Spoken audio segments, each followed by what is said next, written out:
T minus 1 minute.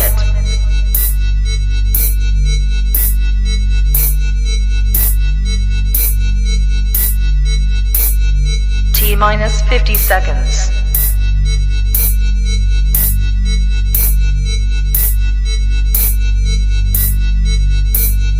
T minus 40 seconds.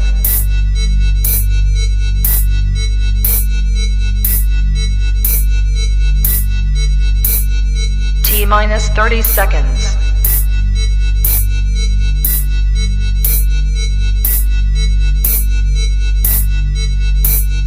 T minus 20 seconds.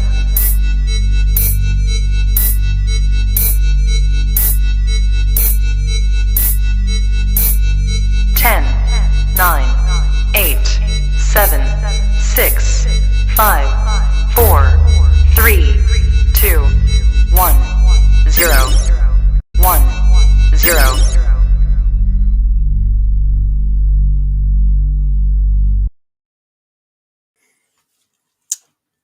Yo, welcome to the Blue Lounge. Welcome to the channel. I can see there's a little bit of lag. Hopefully it levels itself out in just a second. Big up to everyone. Welcome all to the stream. We have got a very, very exciting evening tonight. We have got a lot to get through. There has been news popping off left, right, and center. We have got Garnacho, here we go soon. We've got Xavi Simons still potentially advancing. We've got news on Nkunku. We've got news on Jackson. We've got news on a whole bunch of players today. So, before we get into everything, I did say that I will not be asking for any likes today. So, I'm not going to ask for likes. But you guys know what you got to do. But I'm not asking for it.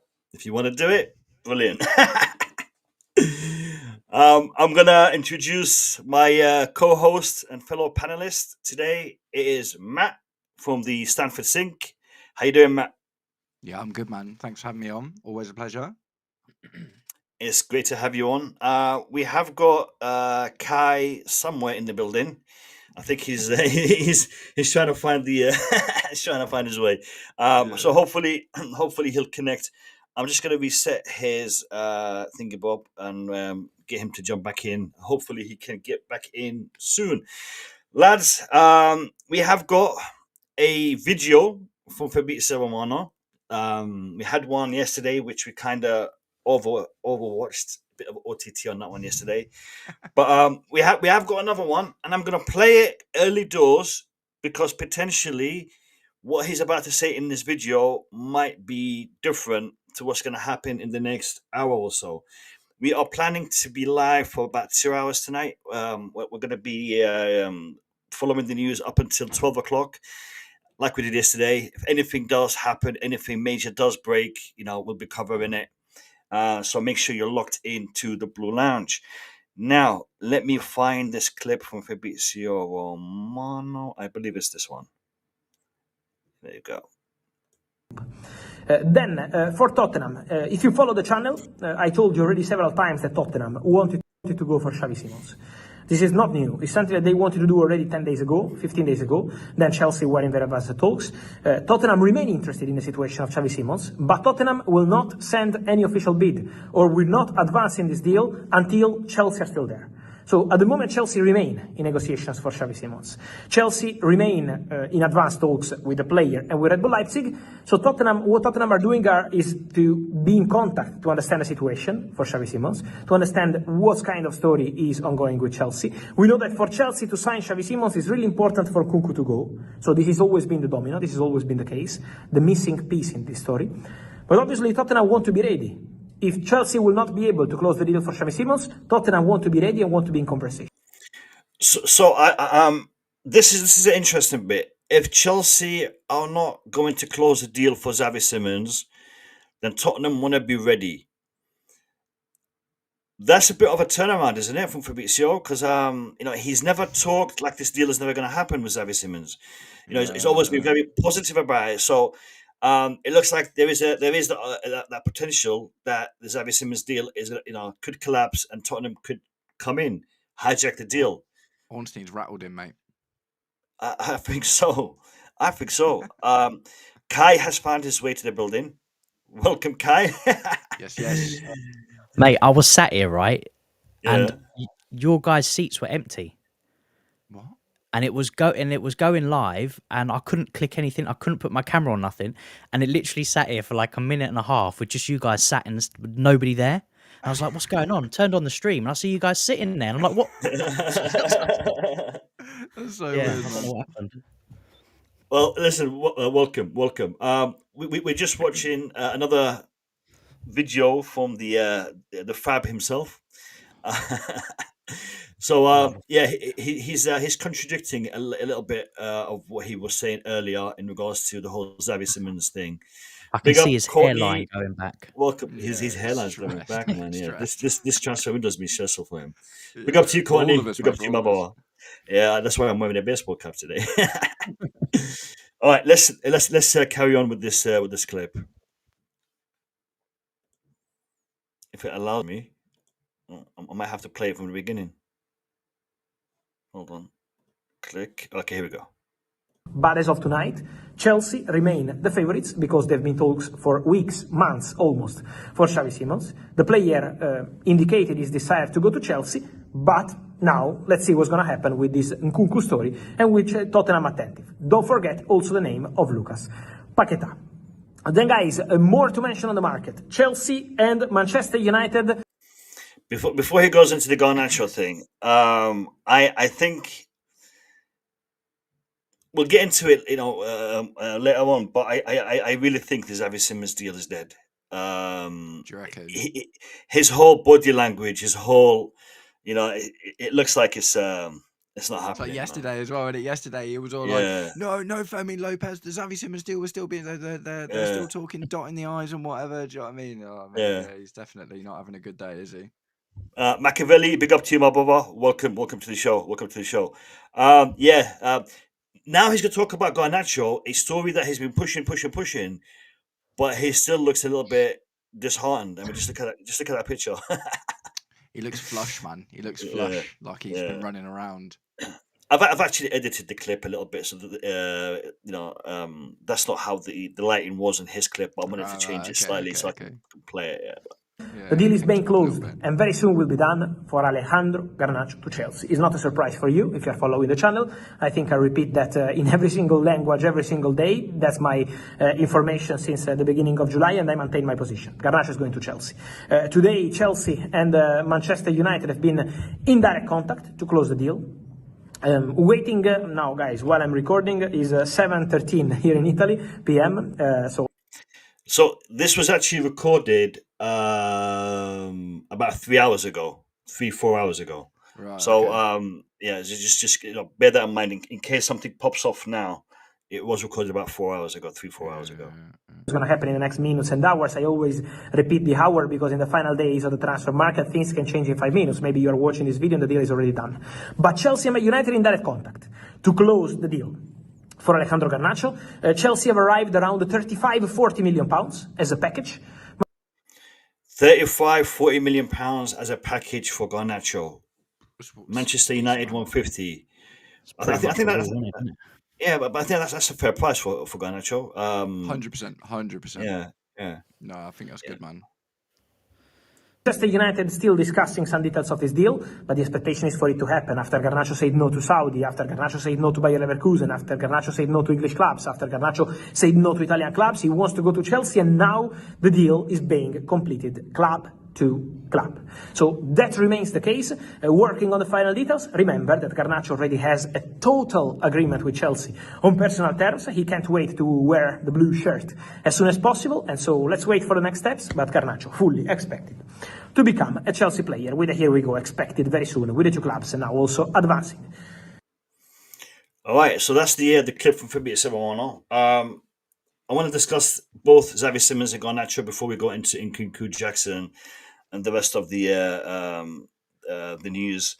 I am keeping an eye out for anything breaking. Hold on, we just had something.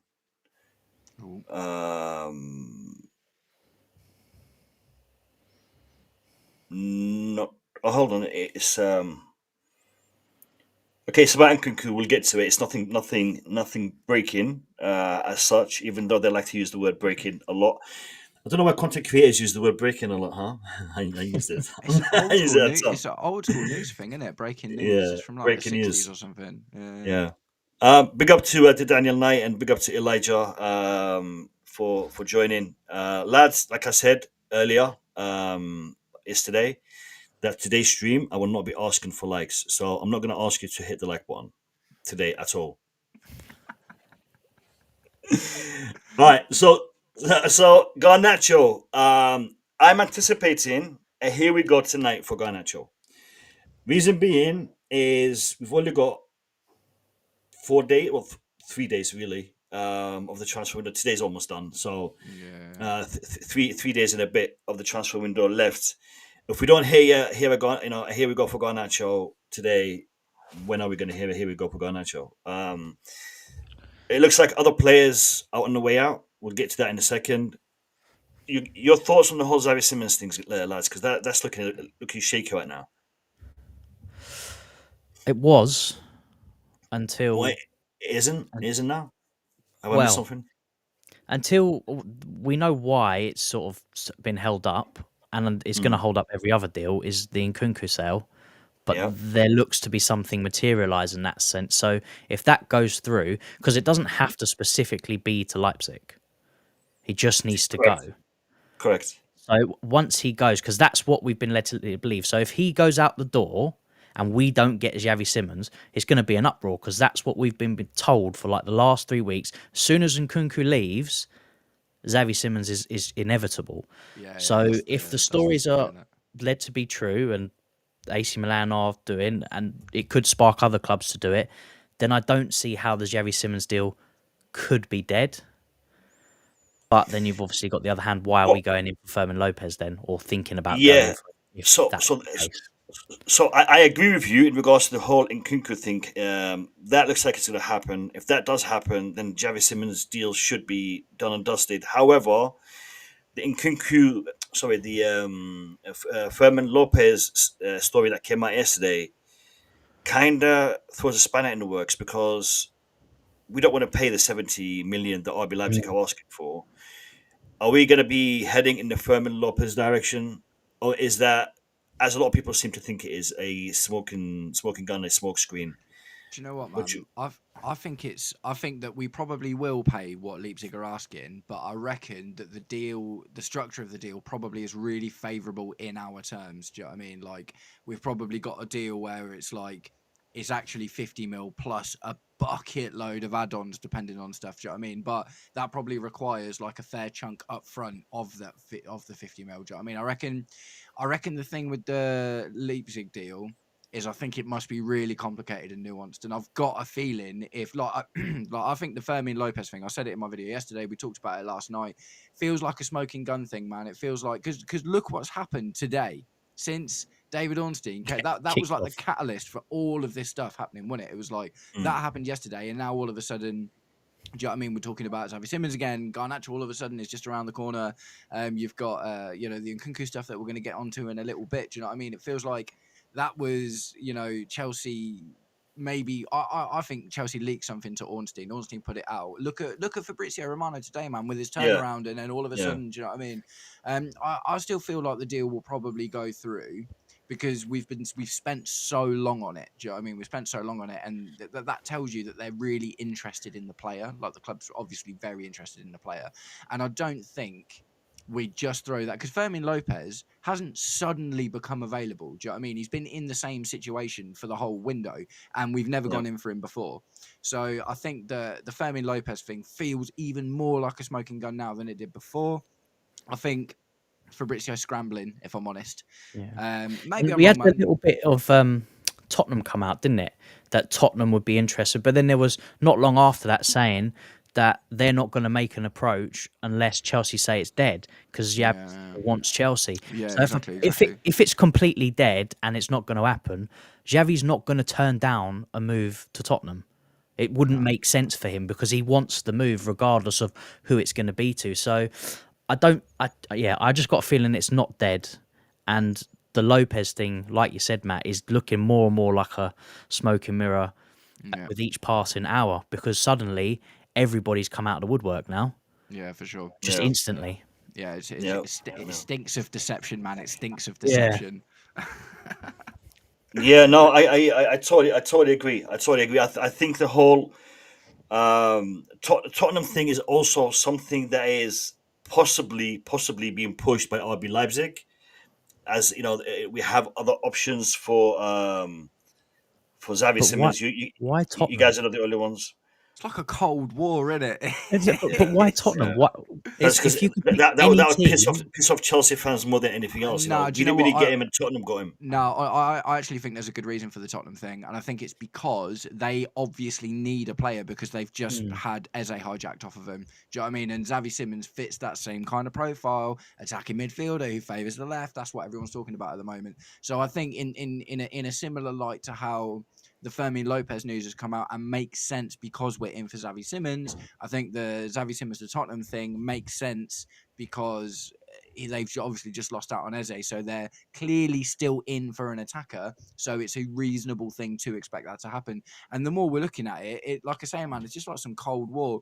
Chelsea are playing through David Ornstein and Red Bull Leipzig are trying to play through Fabrizio Romano with the Tottenham thing and that. Do you know what I mean? And it's just like, and ultimately, I'm starting to feel even more now that if we get the Nkunku deal over the line, the Simmons deal is probably ready to go. Do you know what I mean? It's just waiting for that domino to fall.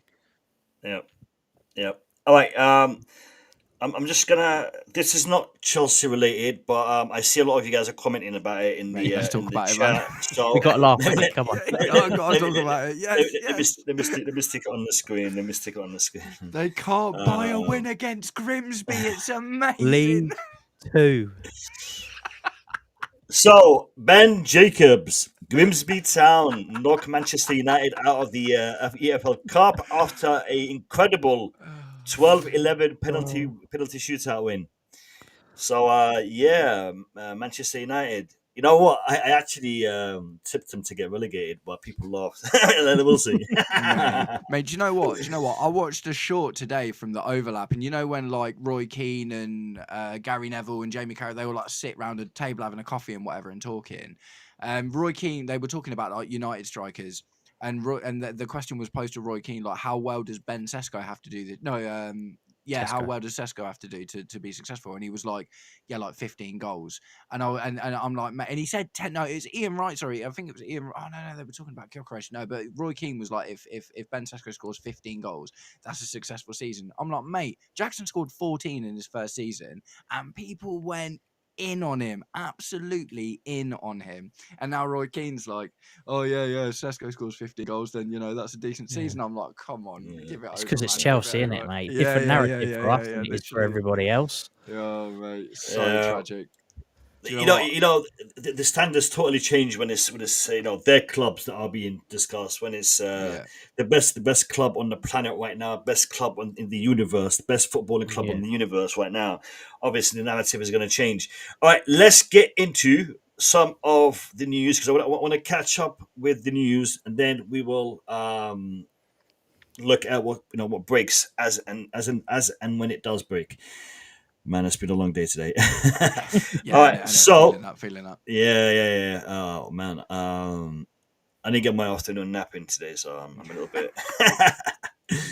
All right, so Fabrizio Romano, Christopher Nkunku, and AC Milan deal progressing as personal terms are not an issue. Nkunku wants AC Milan, and talks over contract are well advanced. The word of this transfer window, advanced. The talks are well advanced. Chelsea and AC Milan are discussing about transfer fee surely in excess of reported 30 million euros. More soon on exclusive news. That's a low fee, man. 30 million euros for Nkunku. I think it's probably go up to like 40 in add-ons, but pretty sure that's what they wanted to get for him, really. I think the issue is how obvious it is that he doesn't fit in the team. Do you know what I mean? The same thing is why we're going to get Garnacho for really cheap is because Man United have made it very... We haven't made it as clear with Nkunku, but when it is obvious that a player doesn't want to be in the team, that just drives the price down, doesn't it, man? And Nkunku stopped blowing up the balloon like 8 months ago. Do you know what I mean? Yeah. So yeah, it's just I think it's at the end of the day we paid 50 mil for him. We've had him for 2 years. He scored some important goals. That's not terrible. Do you know what I mean? It's not great, but it's not terrible. Yeah. Fabrizio Romano also says more on AC Milan and Nkunku exclusive story. Negotiations with Chelsea are underway for permanent deal, not a loan. Talks on about the fee. Nkunku keen on joining Milan. Konrad Harder deal blocked since Monday as Sporting changed conditions. It was never done. I'm not sure what the link is. They were in for someone from Sporting. I remember. AC Milan were okay. Yeah. Okay. Yeah. And obviously the Boniface thing fell through as well, so the medical, that probably yeah. opened up the door for Nkunku with that falling through. They need a striker as well, man. I know Nkunku's not a Premier League striker, but I think he'll do a really good job in Italy. Do you know what I mean? I think he'll fit really well in there. Just a shout out to Kawasi. Kawasi, it's been a minute. It's good to see you back in the stream. One of the old school subscribers. Big up to you, Kawasi. Mo, did you see what Xavi posted on his X? No, but I'm sure someone will tell us about it very, very soon. I don't know what he posted. Tell me if he posted something. Let me know. Gabriel, big up to you. Big up to you. Ben Jacobs, Spurs consider Xavi Simons with RB Leipzig, hoping for a bidding war. Simons is still waiting on Chelsea. Then he got to talk about Lookman. PYS or Matt Law via PYS. Major breaking. Tottenham are holding talks over a pre-deadline day bid for Xavi Simons to rival Chelsea. Chelsea are evaluating a move for Lopez, which could open doors for Xavi Simons to Spurs. I just want to catch up, lads. Fabrizio Romano's favourite story, Garnacho. Chelsea and Man United locked in talks for Alejandro Garnacho's transfer. Chelsea confirmed their proposal worth 35 to 40 million as total package. Waiting for Manchester United green light. The deal will happen just a matter of time as Garnacho only wants Chelsea. Here we go soon. Oh, mate, that's almost like Kai was saying yesterday about the trailer, isn't it? I know, isn't it? It's literally what that is. Here we go soon. It's like, oh, mate, it's a bit desperate, isn't it? It's a bit desperate, but anyway, man. In regards to Manchester United, Ben Jacobs says, understand Chelsea have made progress on Alejandro Garnacho in the past 24 hours as they hope to strike a deal for the under Manchester United. Strike a deal for under Manchester United's £50 million asking price. Negotiation. Let me just make this bigger. Is this more? Oh, it's just a flag. Nothing agreed yet between the clubs, but the goal in valuation is now smaller. All parties still expect the deal to happen. The goal in evaluation is now smaller. They've always wanted 52 million pounds. I think, but our initial bid, because we put in 25. 25, 30. 25, I always thought it was going to come in between 10 million each side. Yeah. So do you know what? If the total package is 35 to 40, then that's probably only going to be like 25, 30 up front, isn't it? And with the rest in adults. Yeah, so. I'd probably say around 30 up front. 10 million. On Nico Jackson, Fabrizio Romano says Bayern are again today in direct club-to-club talks with Chelsea for Nico Jackson. Discussion about formula of the deal as Chelsea has one international loan spot left, and it has to include obligations to buy. Nothing done so far.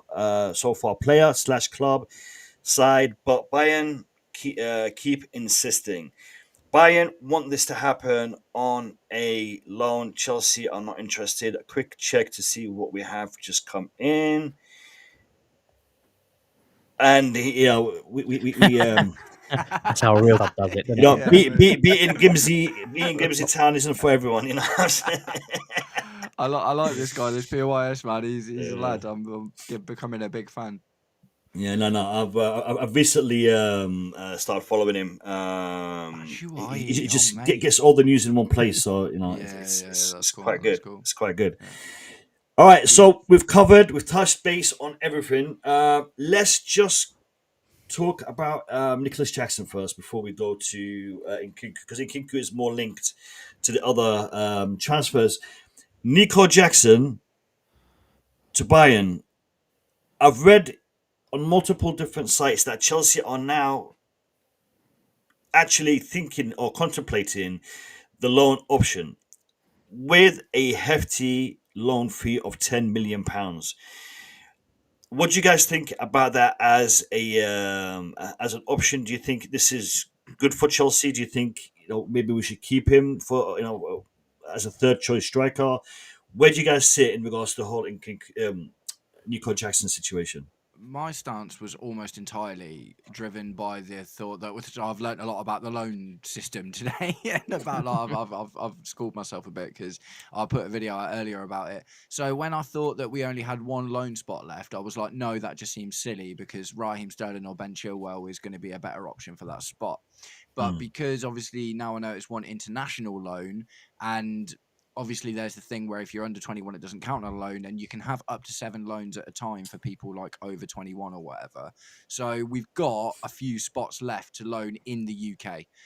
So in that case, I do think the best thing to do is to get him out. Do you know what I mean? If we were locked in a position where we only had one more spot to get rid of someone, I was like, you keep him in that respect because that he's a better option to keep around than like Nkunku or Chilwell or whatever. But now I've learned that it's a bit softer, do you know what I mean, with the UK loan situation, and we can potentially still get rid of most of the bomb squad, whether it be through sales or loans, as long as they're in the UK. I think getting Jackson out one way or another is a good thing. If we get 10 mil for a loan fee now, that's cool, man, because that means if we sell him for 60 mil, then we made 70 mil, do you know what I mean? So, yeah, I'm for it, man, I'm for it. Kai? Yeah, 100%. I've always would have preferred to have kept him, but when a player doesn't want to stay and fight, there's just no point in keeping them. And if we can get 10 mil, we've got to have an obligation to buy. Otherwise, we're going to be in the same situation next season trying to get rid of him and, just have to keep loaning him out. So it has to have an obligation to buy with no stupid clauses that if they play him for 20 games, it activates and they only play him for 19. It's got to be, no matter what, next season we get the 60 mil. If we can get close to the 80 million that we were originally asking for him, it's unreal business. The profit would have made him almost tripled because we got him for like 30, 35, wasn't it? Something like that originally. Yeah. Do you agree with this comment here from Kawasi? He says Nico Jackson had the chance to prove his worth, but squandered too many chances. He got himself into this mess. I wish he is not sold. I wish he is not. I so agree with that. Do you think that maybe he deserves a second chance? He had the opportunity, definitely, to prove, at least to be the number one. He's had the opportunity for the last 2 seasons because he hasn't had any competition. This season would have been the chance for him to prove himself against another 2 strikers vying for that position. He's obviously opted not to do that. I think the Club World Cup was his second chance, man.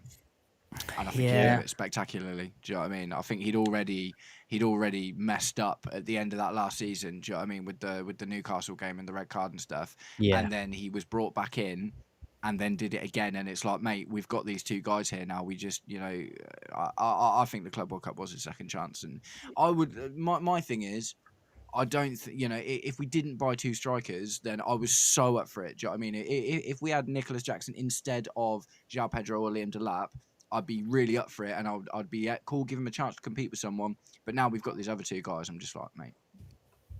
Yeah, I think we've improved in the striking department too much to have to, think that it's going to be a mistake. The biggest thing for Jackson is his work rate. Off the ball, he's pretty good, but we bought a striker to score goals, not to run around. And I personally don't think he should be playing up front. I think he should play on the wing. And I think if he goes to a team like Bayern, he might end up being played out on the wing. So you'll probably see a better version of Jackson there. He's not shown enough quality that he is ready or ever going to be ready to lead the line for a top side. On the wing... Even just look at how many goals Liam Delap and João Pedro have scored in like the 10 games. That I know it's like pre-season and Club World Cup or whatever, but they've scored like 9 goals between them in 10 games. Nicholas Jackson got 10 goals last season. Do you know what I mean? So with it already, man. Do you know what I mean? And it's pretty much a one-team league, isn't it? Really, let's be honest. So he's going to have more, and it's slower. It obviously, I would say the Bundesliga is probably as closest to the Premier League as you could get, but it's still a lot slower. It's not as physical, and he's obviously played in the Premier League for the 2 seasons, so he'll probably relish and thrive in the league that's not as competitive as what the Premier League would be. He's the next Timo Werner. Yeah, probably go there and bang in 20 plus goals or something like that. And the media will be like, "Oh, what did Chelsea do, letting him go?" And it's like, we've seen the reverse, man. It's I mean, I agree. I think Nicholas Jackson will definitely, do well in the Bundesliga, and with an obligation to buy, I don't have a problem. We'll get the 10 million in now. We'll get the 60, 55, whatever the agreement is. Next summer, no issues with that. But it needs to happen. It needs to happen. And as it stands, we're just waiting for something concrete to happen. Nkunku is the stumbling block for Xavi Simons. What's your feelings, lads? It's looking close. 35, 35 million. Or was it 30 35 million? 30 to 40 in it. Yeah, 30 to 40.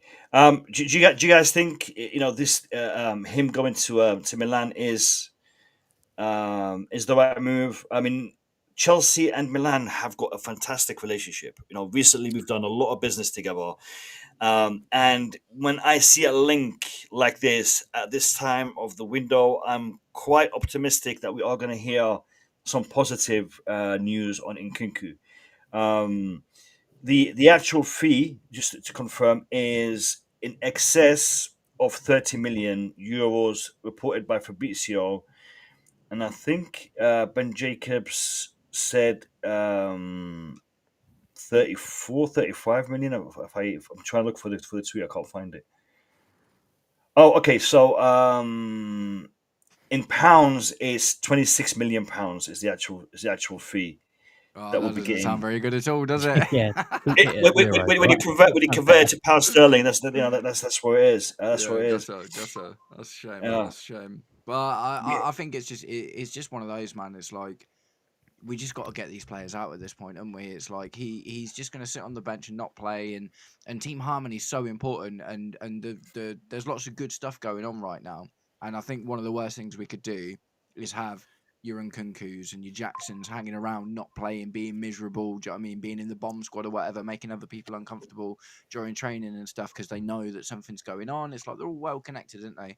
So yeah, I think the 26 mil. All right, we got breaking. We got breaking on Nicholas Jackson. It's funny how tweets come out. They come onto my phone and then like 30 seconds later they hit my my feed on. It actually hasn't hit my feed yet. Okay, here we go. Let's hear. Who's it from? It's from Florian Plettenberg. From Sky. From Sky, but it's just not coming up for some reason. I've got it on my phone, but it's not coming up on my. So basically, it says exclusive: Nicholas Jackson is set for a loan move to FC Bayern. Advanced negotiations with Chelsea and Bayern will cover the full salary. Bayern will cover the full salary. Jackson and Bayern are now 100% in agreement, but some details still need to be clarified. Max Eberl working on it with Chelsea Football Club. So that looks like it's done. And I wish I could mention of an obligation in there at all, though, was there? No, there is. Is there? Is it? No, you're right. Actually, you're right. I don't see it anywhere. It's not there. Which is probably the details that they're talking about that need to be ironed out. But... Yeah. So I'm putting it on the screen now. It's loaded. So PYS breaking: Nicholas Jackson is set to move to Bayern on a loan Bayern will cover the full salary, and this is the actual tweet from Florian Plettenberg, and he says, like I said a minute ago, exclusive Nicholas Jackson is set for a loan move to FC Bayern. Advanced negotiations with Chelsea. Bayern will cover the full salary. Jackson and Bayern are now 100% in agreement, but some details need to still be clarified. Max Eberl working on it with Chelsea Football Club, and I think it's the obligation to buy bit. And probably the loan fee as well, isn't it? They're probably handing over those bookends of the deal. Yeah, potentially. Yeah. So that's the update, lads. Like I said, we're not going to be asking for likes today because we said we won't be doing that yesterday. So I'm not asking you to like the stream, but we are giving you the latest updates as and when they are happening. So I'm not asking you to like the stream. I'll leave that to Courtney. Courtney can handle that bit. Yeah, big up Courtney. You're smashing it. It's doing a great job. It's doing a great job. So potentially Nicholas Jackson. You know what? I did have like a feeling. We need to see one of them. Here we got on one of them tonight. I guess the thing is, if that happens now, like I had it in my head that it was going to be Newcastle because of the whole Isaac thing. Yeah. There's not really anyone else left. Do you know what I mean? And they've had 2 rejections, haven't they, for Strand Larsen, and they're up to 55 million already. So they're getting ever so close. Because they're probably next bid is going to be about 60, 65 probably in and around there. So I did have a strange feeling that Newcastle might come in and swoop the deal. And weird dominoes that like Newcastle swoop in last minute for Nicholas Jackson, and because they've then got a striker, that forces the price down for Alexander Isak because they'll be under more pressure to sell him. So then Liverpool get their man for a little bit cheaper than they wanted. It's mad how this stuff can work, isn't it? It's like little dominoes knocking over all over the place. Because if Newcastle try and come in and swoop and they want a permanent, and the Bayern thing will be out the window. Well, that will come down to Jackson, though, won't it? Because if he'd rather stay in that, he can reject that deal, can't he? He can be like, no, I want to go to Germany, and it's a little bit more prestigious, isn't it? But I think that Newcastle would be a better crack because he'll get to be. But then Chelsea can reject the Bayern thing, so he then could be, left in with nothing. And then we just hold on to him for the. Yeah, we just hold on to him. Yeah, so. Yeah, it's all, mate, it's all kicking off, innit? It's like, mate, I promise you, this is all happened. David Ornstein, we trust, mate. In David Ornstein, we trust. He started that it tweet off. Yesterday has literally started the Chelsea dominoes all knocking down, man. What an absolute. It needed to happen. It needed something like that to start, to start things moving in the right direction, I believe. Yeah, it was getting stale. Yeah, really. Yeah, stale. Yeah, and like I said, we're not asking for likes, but I want to say a big thank you to the 41 of you who have hit the like button already. Thank you for doing that. Much appreciated. That's more than a like a minute, mate. That's wicked. Yeah. That is, literally, that is really good. That is really good. I mean, I'm not asking, but if we were to hit 50 by, it'd be really nice. It'd be really good. And I'm not asking you guys to also, check out my membership thing. You don't have to. I'm not asking you to do that. It's got some nice emojis, but you guys don't need them, obviously. The master of reverse psychology, my friend. Yeah. And don't send any super chats. I don't want them. Don't want any super chats. Yeah, don't be sending super chats. It's just not required at this point. Let's keep the super chats. We cover all the comments, but super chats would get a nice color on the screen and whatnot, especially the orange one and the red one. Yeah. I'm just kidding. No, seriously, lads. So how do you feel about the Nicholas Jackson thing, Mo? Well, how are you feeling about it? You always ask us, man. What are you saying? Yeah, do you know what? I like Nicholas Jackson. We just got something coming through. I like Nicholas Jackson. I think he's a good player. He's raw. Has the ability and potential to be a really, really good striker. But his decision making, his attitude sometimes is what gets him into trouble. And I think with the squad we have now and the players we have now, I think he is surplus to requirements, unfortunately. But I'm a big fan, and I think if he goes to the Bundesliga, it will do wonders for his career. He will smash it. It's one of the. We are playing Lincoln City in the draw for the Carabao Cup. Yeah, so That's not bad. And it's a good game for them because it's a home fixture for them, so they're gonna they're gonna sell out and they're gonna have a lot of tickets sold for that one. But yeah, Esteval starts that game. You know it. it'll be interesting. It'll be interesting because giant killings. Yeah. Oh shoot! Look at that! Look at that! Gabriel, what are you doing, mate? What are you doing, mate? I was only joking.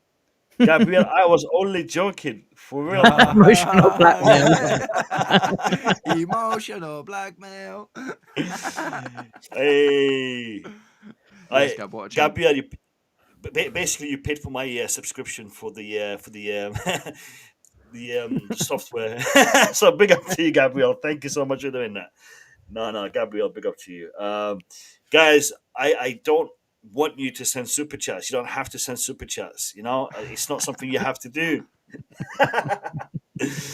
No, big up to Gabriel. Do you know what? Gabriel has always been kind to this channel. This is not his first super chat, and I'm sure it's not his last. No pressure, Gab. No pressure. No, big up to you, Gabriel. Thank you for the support you've shown the Blue Lounge. Much appreciated. Much appreciated. Do you know what? That super chat looks really nice in the chat box on the side, isn't it? Can you see it? nice. Stands It's out, nice. doesn't it? Very Stands out, yeah. eye-catching. Yeah. A couple of blues, a couple of greens in there as well. It'll look really, really nice. And I'm kidding. Don't do it, guys. Don't do it. Don't do it. Do you know what? Can I give it a like? Can I give it a like? I can give it a like. I can give it a heart as well. Yeah. All right, look at that. You got a heart, man. You got a heart for me. Even And you got 3 Stevens. likes. I want everyone. I said I don't want any. I'm not going to ask for likes for the stream, but I'm going to ask you to put your likes on that super chat. So it's got 3 likes. Let's get more likes on that super chat than we have on the stream. Because on the stream we've got 48. There's like 86 of you in there. If you can put 86 likes on that super chat, I would very much appreciate it. Big up to you, Gabriel. Big up to you. You Let's got get one the from me, likes Gab. up. Yeah, and you got one from me as well. And Kai's just about to hear it as well. So yeah. Logging in. It's super weird, like opening the stream on my phone and then like seeing me, but like a few seconds in the past. Bit of delay. Yeah. I want to see if there is any more updates. You know what? Updates coming on my phone, but they're not coming on the screen for some reason. So good job I have my phone next to me. Okay, so that was the Carabao Cup draw. All right. Let's put that on there. Here we go. That's the Carabao Cup draw for Chelsea and Lincoln City. All right, now Garnacho. Fabrizio Romano's topic of choice, favorite transfer to happen. Is Chelsea better for having Garnacho? I think yes. Yeah. I don't think like enormously. I don't think he's going to move the needle, but I think we're better with him in than if he didn't come. Yeah. I think he will. He'll definitely bring a new dimension to the team, and something that we probably don't have yet. What about his antics? Are you guys? I don't think we'll see a lot comfortable of with that, that? to be honest. I think it's a bit Yeah. overplayed, man. To be honest, like for me, the recent antics didn't start until Amorim came in, and that's almost definitely because he was just like, yeah, you're not going to play in my team because you're not a left wing back or a half space number 10. And the stuff before that, like I've looked into it a bit, it seems to be largely attributed to his brother just posting stuff on social media. So I don't know, man. I don't know. I don't think that antics are as antic-y as people maybe are making out. They are. No, Maybe, and I think United play a big part in it. Let's be real; they're still an absolute mess, and he's not been around. He's not playing. He's not training with them. So they still blame him for a lot of things, but I don't think it's going to be anywhere, if at all. And it was probably something that because they obviously did their background checks, didn't they, on the player themselves? But it is probably a conversation that they would have had with him during the talks to say, look, mate, if you act like this and if you don't reel your brother in, you'll be out the door. Yeah, You know, you'll be on the next flight to Timbuktu. So no messing around. yeah, it's Timbuktu. coming to a different environment with a lot, yeah, more world class players around him in the sense, you know. So I he mean, knows he's got to compete. the massive thing for me, man, is like having looked into his stats and stuff. United have been on a downward trajectory for the last 3 years, and that is roughly when he came into the team. So his first proper season in the team was when they finished third under Ole Gunnar Solskjaer. Ever since then, they just keep going down and down and down and down. Matt, But I remember you did a who's the better bowler, and you compared Garnacho. I think one of your videos, and Yeah. even though he was playing for a team that wasn't performing, Yeah. he still had good numbers, good man. a good return. And the worse United have gotten, the better Garnacho has gotten. And if that doesn't tell you about someone's character, I don't know what does. We can talk about his antics all you like, but in the face of finishing 15th in the categorically the worst Man United team of all time, as named by their own manager, he had his best season in a United shirt with 17 goal and assists, like a 17 G&A combined. Like, mate, like, can you imagine what he might be able to do in a team that fits his profile, where the manager wants to play him because he thinks he can get the best out of him, and where the fans, he'll have to win the fans over 100%. Do you know what I mean? There is definitely, because of all the stuff that's been in the media, most people probably don't look into it quite as much as we do. So I think the public Chelsea fan opinion of Garnacho will probably still be quite low, and I think there'll probably be a bit of negativity when we inevitably sign him.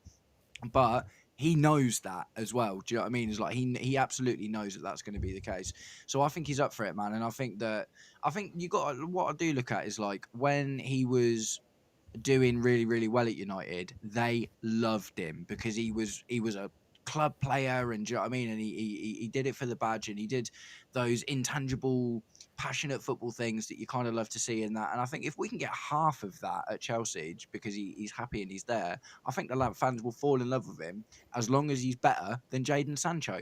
That's kind of the bar, isn't it? The bar is literally, you don't have to be Eden Hazard.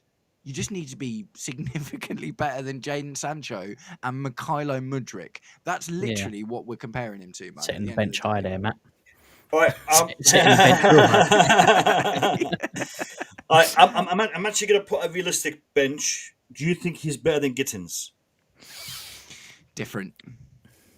I'm going to say yes, mainly because he has played in the Premier League. And he's used to it. And let's be honest, he does tend to turn up in the big games, like on multiple occasions. So just experience alone, he has had Premier League experience for multiple years. So I would say probably yes. He's not. I don't think he'll bench Gittins straight away. I think he will come in and have to fight for that spot. But he's coming with a point to prove, massively. To, you know, not just to prove to the Chelsea fans, because he knows he needs to get us on side. He'll score that first goal, probably run up and kiss the badge. I wouldn't put it past him. Then he'll start to win us over. But he's got to prove to the world of football that he's not just an Instagram baby that's been throwing his toys out the cot, that he's actually a footballer that can play football.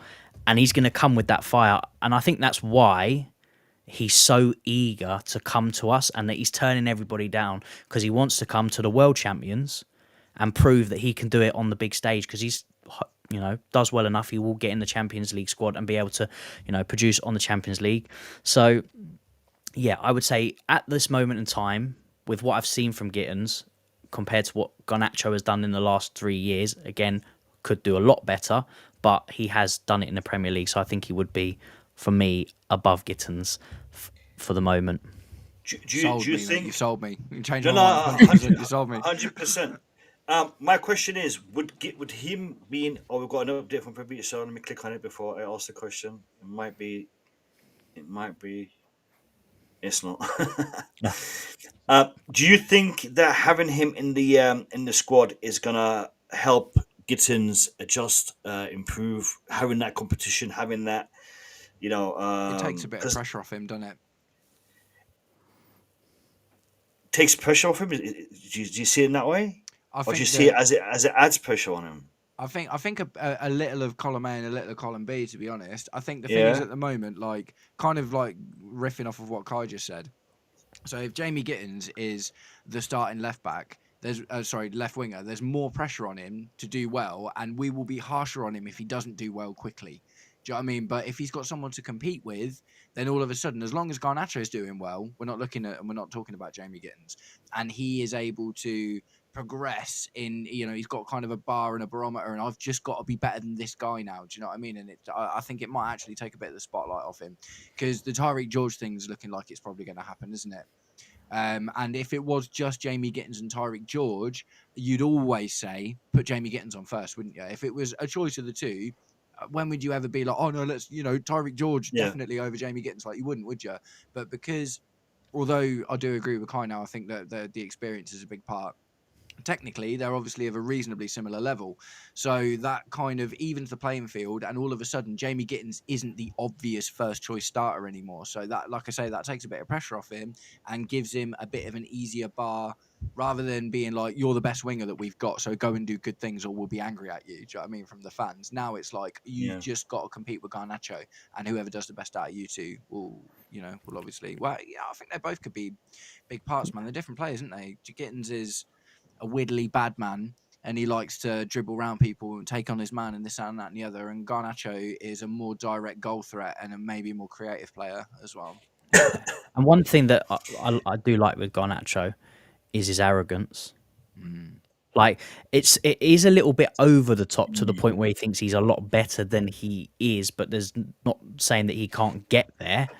But you've got to have that, especially as a forward player. You've got to think you are the dog's bollocks, really, to be able to produce.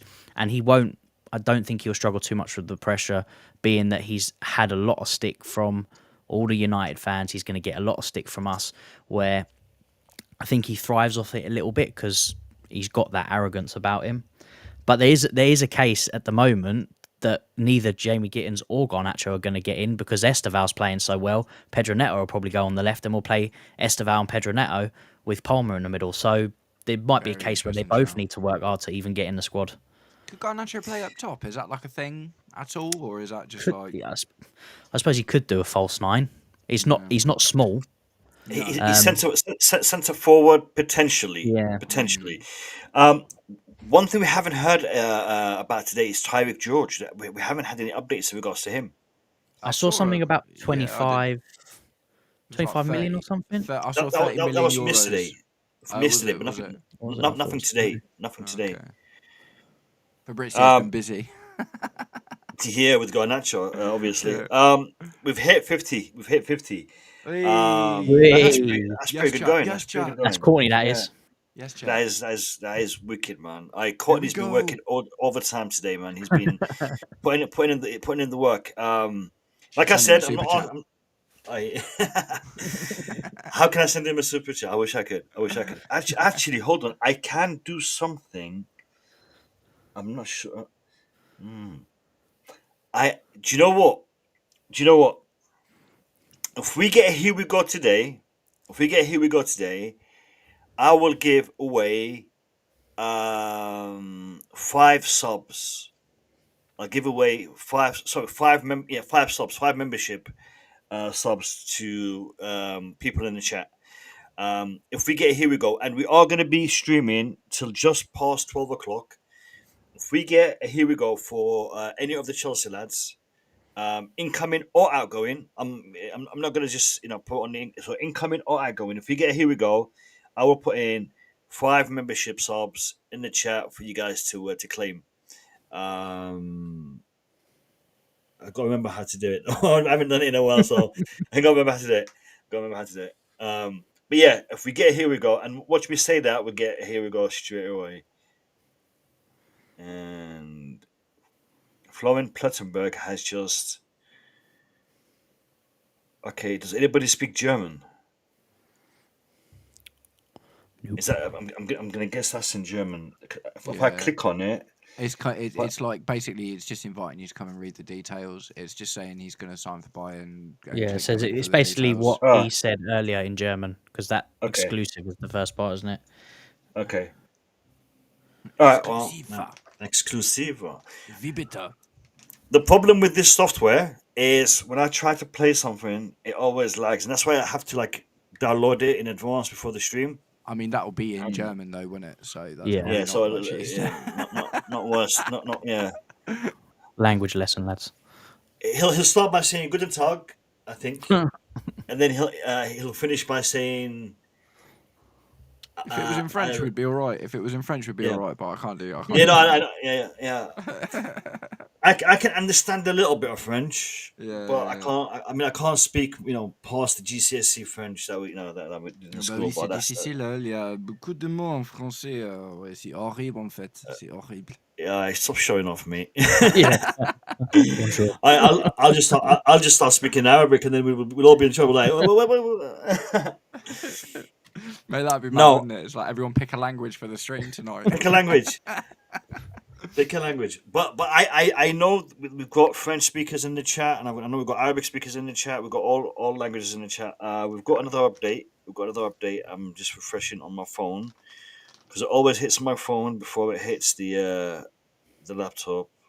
I feel like my phone's behind your phone and your thing because I'm seeing everything first before I'm not getting the notifications and I'm getting them from you first, and then my phone's kicking in, being like, "Oh, what's happening?" You must have that good internet. Yeah, I do, man. I do. I've got the good internet. I've got a super chat from Gabriel, so I'm going to upgrade something today. yes, yeah. All right, Nah, gents, I'll be back in about 5 minutes. Yeah, well, when you come back, I'll go and get some fresh air as well. Yeah, so Gittins, Tyreek George. So Garnacho coming in, Tyreek George is gone. Possibly. I think left-hand side is now sorted. In the centre of the park, I feel like Xavi Simons or Lopez. There's a bit of a division in regards to who people prefer. Yeah. I personally would prefer Lopez, but in the chat, guys, let me know if you could take one. Is it Xavi Simons or is it Lopez? Do you know what? Let me put a poll in here. I haven't done that in a while as well. Let me just see if I can remember how to do it. How do I put a poll in the thing? Okay, start a poll. So, Xavi. Oh, Lopez. So here is Xavi. Oops. And here is Lopez. Lads, this poll will be on for about 5 minutes. So please select one. So who would you take if you only had one option? Xavi Simons or Lopez? We've had one vote. We've had 4 votes already, and they've all been Xavi Simons. Let's keep looking. Guys, I want you all to vote in that poll. There's 66 of you in here. Okay, so we've got 7 votes, 86 Xavi, 12%. Okay, Lopez is getting some traction now. Xavi, Lopez. Lads, just vote. Once I get 86 votes in there, I'm going to take the poll off. I'm really interested to see what you guys are thinking. It looks like Xavi is clear front runner at the moment. clear front runner. Yeah. Can I vote? I want to vote. I can't vote. I'm not allowed to vote. Damn it. I want to vote. I can't vote. Okay, so it looks like Xavi Simons. I'm actually quite surprised at the the difference in the gap. I thought it'd be closer. I thought it'd be like 60-40. Yeah, a lot of Xavi Simons fans here. A lot of Xavi Simons fans. Varana, big up to you. Welcome back. It depends though. Simons is better carrier of the ball. Lopez is like. Do you know what? I like Lopez's vision and passing. But you're right. Xavi Simons is better on the ball. But I think passing wise and distribution, Fermin Lopez is better. Machiavelli, Xavi all day. Varane, Lopez is a better passer. Yeah, exactly. Gangalumu. Do you know what, Gangalumu? I'm just going to call it Gang from now on because it's just hard, man. I'm just going to call it Gang. Gang. So Gang says it's a betrayal of the highest order. If we don't, yeah. Do you know what? And I think Fabrizio would be pissed. Yeah. So we've got 25 votes in, 73%. Xavi Simons, 27%. Lopez. That's interesting. I'll wait until we hit 30 votes, so at least half of you have voted before I take it off. Mode check PYS. Let's have a look what PYS is saying. We've got a drop, have we? I don't know. Is it going to cost me five subs? Bayern are working on the final details. If it will be an option or an obligation. That's what we said. That's what they're working on. If it's an option or an obligation. Jackson's ability to play 9 behind the striker and his mentality have been highlighted. Jackson is definitely expected to join Bayern Munich. Yeah, you know what? That's exactly what we were saying earlier on in the stream. Is it going to be an obligation to buy, or is it going to be an option? An option. I'm going to go back to the poll. 37 people have voted on the poll. 76 for Xavi. 76% for Xavi, and 24% for Lopez. I think that kind of answers the question. I'm going to end the poll now. What did I miss? So I asked people in the chat if you can have one, Xavi Simons or Lopez, who would you have? And we put a poll on the chat, and 38 people voted. 76% would want to get Xavi through the door, and only 24% want to get Lopez. The poll is now ending. Yeah, I mean, it's take money out of it and all of the other stuff. I thought it'd be closer. I think the thing is, Xavi Simons has been in. Wait. Matt, I got to shout out this guy. This is one of the old school members, subscribers to the Blue Lounge. Bobby Fairview, big up to you, my brother. Welcome. It has been a minute. It's good to see you back in the chat. Me and Bobby have been discussing all things Chelsea in Twitter, but it's been a minute since we've seen him on the stream. So big up to you, Bobby, and welcome back. Sorry, Matt, I cut you off. You went in full flow there. Apologies. No, it's all good, man. It's all good. Nice one, Bobby. I think the thing with Simons as well is like he's just been in the public eye for longer. Do you know what I mean? Fermin Lopez has only in the last couple of years made the bridge from like academy to Barcelona's first team, and he's not even guaranteed starter for them all the time. Do you know what I mean? Xavi Simons has gone from La Masia to PSG at 16 and then been on loan in the Netherlands and Germany, and do you know what I mean? It's like and obviously he's had really good showings with the Netherlands in international tournaments as well. So I think Xavi Simons has got a bit more star power. Do you know what I mean? And 100%. For good reason, man. He's a wicked player. I'm really excited to have Xavi Simons in the team if we get him. Fermin Lopez, I would be happy with if we pay less for him, but that's kind of the condition. if we're looking at if it's the same layout for both, I'd choose Xavi Simmons, definitely.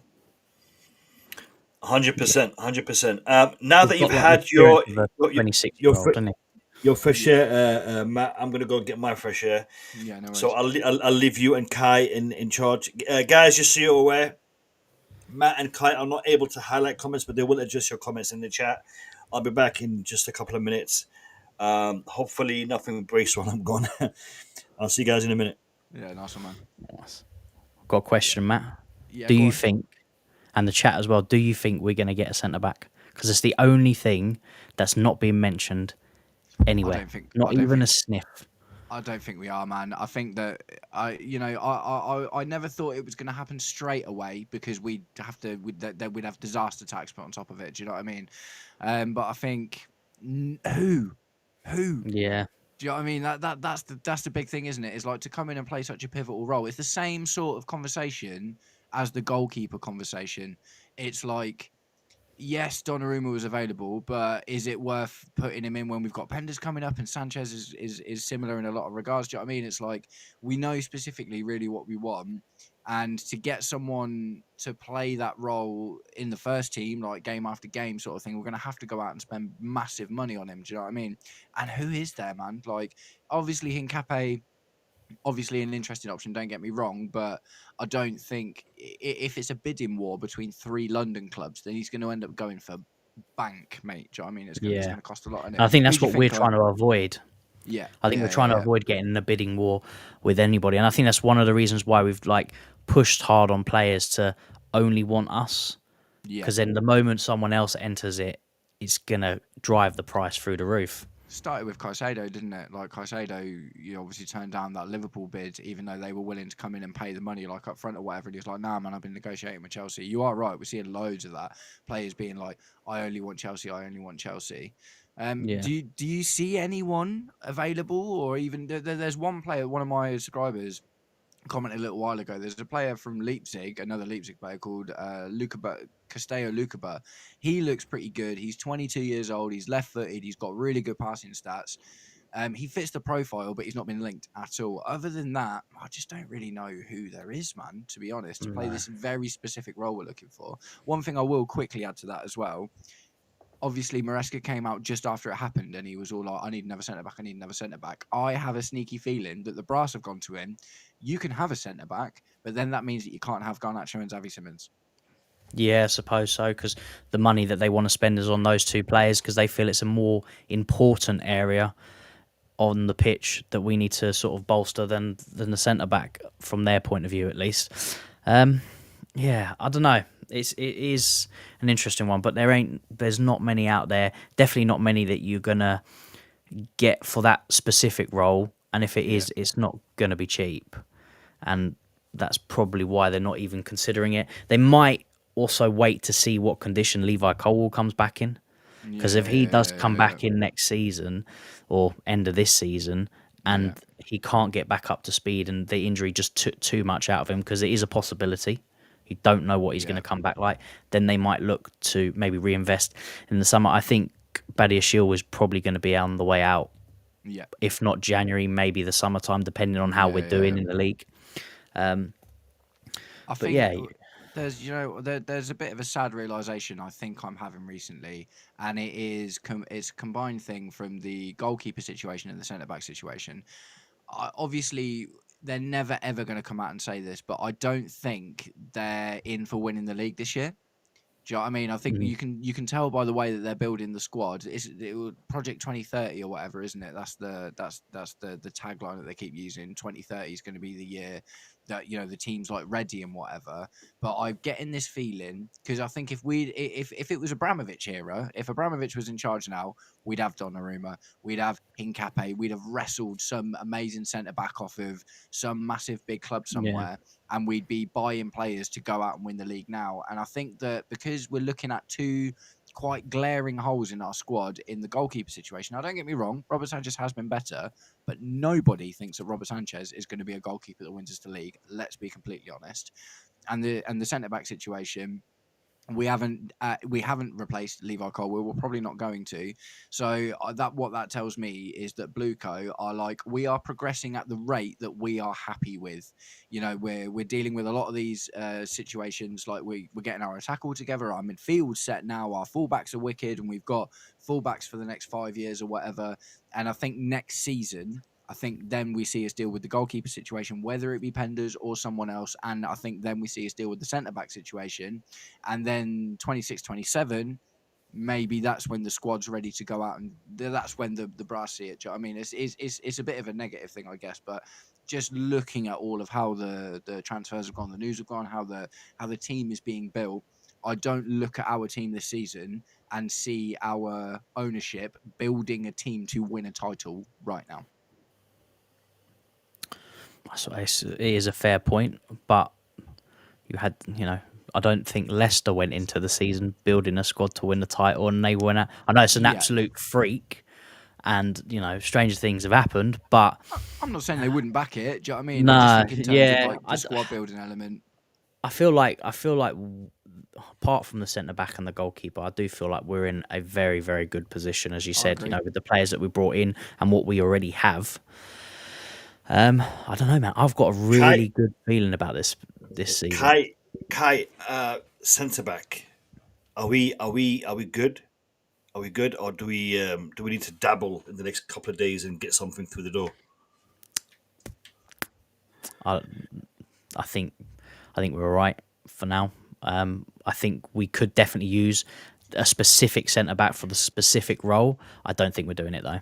I don't see where the funds are going to come from, because we're still going to shift out a lot on Simmons when it eventually gets done. Garnacho is going to cost a few quid, so I don't see where they're going to get this money from, especially where a lot of the players that are left are probably all going to go out on loan. Disasi will probably be sold. Tyreek George looking like he's going to be sold. Nkunku looking like he's going to be sold. And then you might get a sale of Sterling. Very, very unlikely. But other than that... Yeah, the loan situation, if Jackson goes to Bayern, then we're going to be looking within the Premier League, the Championship, for our players. I'm not sure. I mean, I think they should put pressure on us in regards to Sterling, because now Sterling's really going to get what he wants, and that's probably Fulham. Yeah, we'll sub his wages, man, 100%. Yeah. Tell you what, though, there is one place that money could still come from. It's very, very unlikely to happen in the next couple of days. Saudi sponsor. Oh, sponsor. Yeah, but I was so sure it was going to be done. I like it, man. I don't want one. Why? I don't want. Why is it? Why is it dragging on? Why is it taking so long? I mean, because they don't. They want the perfect sponsor to sign with them for a really long time. I think this is what it is. Like, they're not looking, and that's the reason that we've had these passing ones. Like Infinite Athlete is obviously like a subsidiary of Blueco. Damak was, someone's got a mate in the boardroom somewhere and been like, "Come on, mate, get on the shirt." I think the fact that we haven't got a sponsor yet tells you that they don't want one until they've got one that's going to be there for 5 years plus. And it's not, what's the record? It's like 60-70 mil a year, isn't it, for United? For Chevrolet, was that the biggest one? Yeah. So I think they want to smash that as well. I think we're talking 100 mil plus a year for 5 years. And the way, and look at how they do their transfer business, man. They're like, we don't need a sponsor. We'll only get one when we need one. And until then, what that does is makes Chelsea's kit the only kit in the Premier League without a sponsor, which makes it interesting. Who needs a sponsor when you've got the World Club Cup Championship medal, mate? I'm saying there's already a lot in there, man. There's already. That's the thing. We're in like one of the most powerful positions, because we are the first team to win the Club World Cup and to have that badge on for the next 4 years. So they are probably just taking their time to pick the right sponsor that's going to pay the most money, really, and hopefully it looks decent.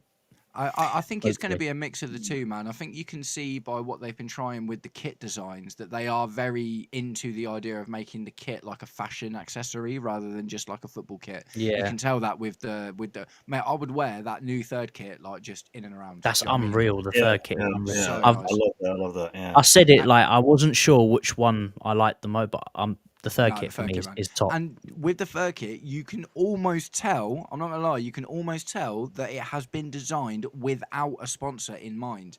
because they've got the logo in the middle, whereas on the blue Yeah. shirt, the Club World Cup, do you know what I mean? They've got the logo in the Chelsea logo in the middle, and they've got the two things either side. Anything else, it's gonna you put a sponsor on there, it's gonna look like a NASCAR. Do you know what I mean? And Yeah. it's just gonna start looking a bit tacky, innit? I don't think we'll get a sponsor this season. Maybe at the back end or whatever, like we did last season. Just going to interrupt you there for a second, Matt. Courtney, big up to you, brother. Thank you for being on, and thank you for your hard work, getting those likes up. So, guys, Courtney has been smashing it with the likes. So, keep up the good work that Courtney has already started. Yeah, Courtney, big up to you, my brother. Sorry to cut you off there, Matt, but I have to acknowledge Courtney. He's putting a shift tonight, mate. He's putting a shift. Courtney putting a shift yesterday as well, man. What an absolute legend. Fair play to you, lad. But to carry on from what I was saying, Gabriel in the chat, Clearlake can market the no sponsorship on the shirt as a new hip trend. Ironically, could sell more. 100%. Do you know what I mean? 100%. That's exactly what Gabriel said. Man. It is a great shout. Yeah. But also, with this whole UEFA thing about we've got to generate money and stuff like that, I don't know if they're going to hold off for too long on the sponsorship. We've already done it, haven't we? I think we've already done it. I don't think we can trouble UEFA anymore. If we sell Jackson, we're not going to make much more money than that, are we? So surely, no. But I don't know. Would it, if he's going for a loan with an obligation, will that trigger the money this season or only next season? Maybe it's in Nkunku money. I think we've made like 350 million sales. This year, we're over in sales and we are in players being brought in. Which it's an amazing position. One thing, again, we all have our concerns, our irritations with the ownership, but they've definitely, in terms of business, brilliant, sort of calmed the ship a bit, because there were, when obviously they first took over and they were going through the books, because they had that thing where they went to, I think it was the Premier League or anything, and just said like, look, this stuff's been a bit dodgy here, basically outing themselves really. But since then, Alexander Isak, is he going to Liverpool, and how much? And yes, obviously we spent like $2 billion in players. Yeah, I get that. But do you know what the thing is though? Like, we're probably the best selling. Yeah, 100%. Because the thing is, the 1 billion, right? Hardly any of that 1 billion is in the first team. Like, obviously Moises Caicedo and Enzo Fernandez cost a lot. They are playing pretty much every game, and they are two of the best midfielders in the Premier League. So that's kind of reasonable. So much of this money that we spent isn't at the club, and it's gone out on loan, and it's the squad isn't $1 billion. Do you know what I mean? So this £1 billion blue bottle jobs, Gary Neville stuff. Do you know what I mean? That's all nonsense, man. Absolute nonsense. He needs to keep quiet anyway. Man United really struggle. Grimsby. Yeah, you know what? We'll get them to play Grimsby Town every weekend, and then we'll see how that pans out. Yeah. Anything he says, just one word: Grimsby. See you later, mate. Mate, I'll tell you, it's funny, man. I was just away at a band weekend with my dad's old band, and the guitarist is a Grimsby fan, and the singer's a Man United fan, and the Man United fan, the singer, he was giving it a bit before, man. He was like, "You're gonna get battered, mate. You're gonna get battered." They just wonder, they're in the chat now. These guys are like in early to sort of early 50s, like 60s sort of thing. Do you know what I mean? And they are giving it, mate. I love it. It's so good. What time? Do you know what? Be fun. Do you know what? I really feel sorry for the Manchester United fans right now. I mean, it's been a turbulent time. I mean, ever since Alex Ferguson left, they've never really. I mean, Solskjaer did do all right for a little bit, but Mourinho did the best out of all of them. Yeah, but they've never really, got anywhere near, what they've achieved in the past. They've just, They've only backed their worst managers since Fergie left.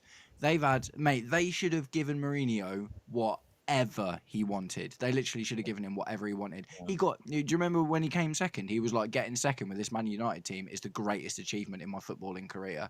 I 100% believe that.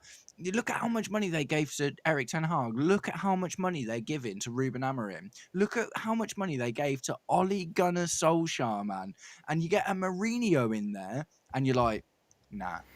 It's like, it's our own fault, man. It's our own fault.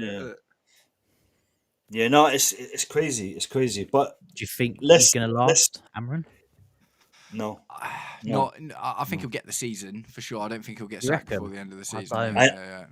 I can't see him lost in the season, mate. I can't see him lost in the I think season. they've invested too much in his system, and I think the problem with that now is there are not many. Like when Antonio Conte brought the three at the back to the Premier League, everyone was doing it, and it was easy. It'd have been easier then to find another manager that was up for it.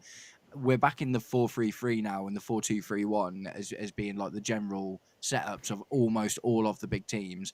And to buy in, what have they spent? They've spent like 200-300 million in this window. And obviously they bought Dorgu as well before, so they've spent money buying players for Amorim's system. And the problem they will have if they sack him before the end of the season is exactly the problem they had when they brought him in last January, where the squad was set up for Ten Hag, and they brought someone in with a different philosophy, and now they've had to spend loads of money getting loads of players into that club. And the thing is, it'd be silly. Like, who'd you go out and get bar Antonio Conte? That's the thing. The breed of managers. Breaking, Chelsea and AC Milan are expected to reach an agreement for Nkunku in the next few hours. Sweet. In the next few hours, lads. So potentially here we by go. 12, lads. Well, I'm hoping by 12. I'm hoping because I'm guessing this was reported maybe like an hour ago, and so hopefully by 12. Let me. We've got something else coming. Let me have a quick refresh. Fabrizio Romano, what has he said? What has Fabrizio Romano said? I think he's just like put eyes underneath the post. Yeah, he loves it, doesn't he? His little Fabrizio eyes. Romano has just retweeted his last tweet for Nkunku. Classic. He does that to indicate that something's it's on the way. It's on the way. Do you know what? I don't know if you guys watched my video earlier. Since June, Fabrizio Romano has tweeted about Garnacho 40 times. Yeah, I watched that. Yeah, that is outrageous, man. That is, that's so much, man. That's so much. Just want to, Gabriel's comment that's just come through about the slagging off owners. I get really frustrated when people say you buy the league and things like that. When if you're a big team, you want to improve, you have to buy players in order to do that. It is not the club's fault that they have more money than other clubs to be able to do it. But every team, every season has to improve because every other team should be doing that as well. And the only way they improve is by going out and buying players to improve the positions that they felt were lacking in the season prior. So I never understand when people say you buy the league. Well, every team spends money on players. Do you know what's funny about that as well? Sorry to cut you guys off. We've got another update from Ben Jacobs. Milan in talks to sign Christopher Nkunku, as Fabrizio Romano called. Nkunku is open to a move. Chelsea preference remains a permanent exit. Bayern were asked for 50 million euros, but only wanted to loan. Price expected to drop in the final days of the window. So that's just been tweeted by Ben Jacobs. We are going to get a lot of news popping off in the next half an hour. So we'll be sharing that. Sorry to cut you off. Carry on. No, it's all right. It's just I totally agree with Gabriel saying there, but it always makes me laugh. And then have you noticed that Liverpool have spent ridiculous amounts of money this season? Nobody's going, they're buying the league. They're just saying, they're improving. But when it comes to Chelsea, we're just buying the league. Do you know the funny thing about that? Improving the squad. Everyone completely ignores the opposite of that when your Man Uniteds and your Tottenhams plough money into their teams and don't win anything. So you can buy the league, but when you spend a huge amount of money and don't win anything, no one cares. People only care when you've spent money and you win. When you win something, isn't it? It's like, Chelsea have always been the trendsetters. When Roman came in, he introduced a new system of transfers, and the way that Chelsea started spending money, it literally set the trend for the next 20 years because all the clubs started to follow what Chelsea were doing. Now Chelsea started to set another trend with the long contracts, and clubs have started to follow that trend. they've come in and they've said you can't do it. I think 6 years is the maximum that you can. It's do 5 as years for it's amortization now. 5 years, yeah. So Yeah, you Yeah, can, so you can they- be on a 7-year deal, but you can only amortize for 5. for 5 years. Now Chelsea are doing this new thing with the sell-on clause, hefty sell-on clauses. So we're always See it seeing the next trend, week. and other club they get mad because they didn't think about it before us. So we came up with it like it's there. You can all see it, but Chelsea started to implement it. Yeah. And Mate, we brought free at the back to the Premier League as well, man, with Antonio Conte. No one was playing free at the back. Tuchel. Yeah. Do you know what? Liverpool tried it with Brendan Rodgers. Do you remember when he had like Emery Chan playing as a centre back and he was like marauding up whatever, and it just absolutely fell apart. And then Antonio Conte comes and does it, and all of a sudden, for the next 3-4 years, everyone's playing free at the back. Yeah. Pep Guardiola even was doing all these analysis of how to combat it, and but we did it well. We did it well. And Conte's an amazing manager, man. Like crazy guy. Conte and Tuchel, both of them, utilize the system really, really well. Really, really I well. think Tuchel's the man for the big event, but I don't think Tuchel's like he failed at PSG, man. He failed at Bayern. He failed at Chelsea in terms of a length. Do you know what I mean? Like a whole season. Champions League final with PSG, I don't think that's a failure. No, so what I'm specifically talking about, like, so this is why I think Tuchel will do well with England, because He's a cup competition manager, isn't he? Yeah, 100%. Look at, like I say, with Chelsea, we finished 6th. Do you know what I mean? With our last, everyone was talking about why have we sacked Tuchel, and it's like, mate, we finished 6th. Do you know what I mean? For us at the time, that was bad. That was before we'd seen 12th. Do you know what I mean? But that being said, he finished 6th in a season that was turbulent, man. We were sanctioned, we were harassed left, right, and centre, and for him to do that, I reckon that's an achievement. To be fair, he always gets up in the grill of the clubs that he works for, though. He's not an easy guy to have on board. Same with Conte, though, isn't it? Yeah. And it doesn't seem like it with Tuchel. Do you know what I mean? He seems like a really soft-spoken, really eloquent, calm, polite, but behind closed doors, he's fiery. I never found out what it was, but when that whole thing happened, I watched a lot of TalkSport, and Simon Jordan was like, I can't talk about what's happened, but I know what's happened. And he made it sound like something really, really kicked off in the background.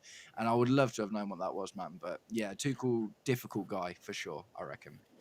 Yeah, but I think the best managers are kind of got to have that, because I'm pretty sure Pep Guardiola's probably the same behind closed doors.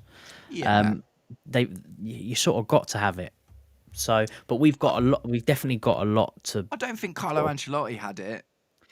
Yeah, he's just a chill guy, though, isn't he? Yeah. I love Carlo. He's the Don. He's the Don.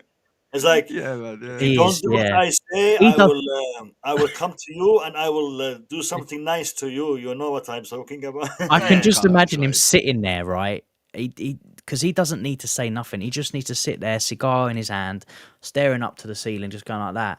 And they'll just shit himself anyway. Like he's just that. He's got that aura about him, doesn't he? Aura farming, mate. Yeah, for sure. Yeah, I mean, we've had some wicked managers, haven't we, man? We've been really, really lucky. When you go through it, we've had some ridiculous managers. Do you know what? Mourinho is my favourite, though, man. Like, I've just never, ever connected to a manager as much as I connected to Jose Mourinho. I just love his character. He like, and don't get me wrong, like, tactically, it was probably one of the most stodgy, difficult, boring teams we had at the time. Don't get me wrong, obviously, the first era was, like, unbelievable. And the second era had its moments, but it was really difficult watching the game sometimes when Mourinho was there. But Mourinho in a press conference is absolute cinema. Do you know what I mean? It's just so good. It's just so good. Loved it. Well, that's what they were taught. Even obviously before coming back for his second stint, everyone was like, "Oh, we can't wait to have him back in the media." Like all the rival fans, all the journalists are like, "We want him back in the media because he just brings that energy." I mean, I am the special one. I mean. That just says it all, doesn't it, really? Ange had a little bit of that, a little bit. Not quite as much, but that shout that Ange made, and he pulled it off. What was it? The second season's always better than the first, or something like that, wasn't it? And then he went. No, I always win something in my second season. Yeah. And he could have really fought. And then he was like, the third season's always better. And then he was like, but the main character always gets killed off in the third season. And then he got sacked. Do you know? To Werner, that's a great comment, by the way. Do you know, we don't get managers nowadays. We get coaches. Yeah, it's true. Because a manager has input in the transfer market, in the players who are sold, who are bought in. Yeah. I think the last, Tuchel specifically said, I don't want to get involved in that side of it. Tuchel for me is managing material, but he doesn't want to get involved in that. I think the last person we had He didn't want that was Lukaku, a manager though, was Conte. Sorry, he didn't want Lukaku though, did he? Tuchel no, definitely didn't want Lukaku. At all. yeah, and I think that was a really bad transfer to do, and he came in. The clash literally started from the get go between him and Lukaku, and when he went to Sky Italia, he just just destroyed the whole situation. Do that. That was tragic, man. That was tragic. Yeah. We are half an hour away from the crucial 12 o'clock cutoff. Now that Courtney has gone, I need to check this for myself because I don't know where we are. Let me check where we are with the likes. I'm not asking for likes. I'm just checking.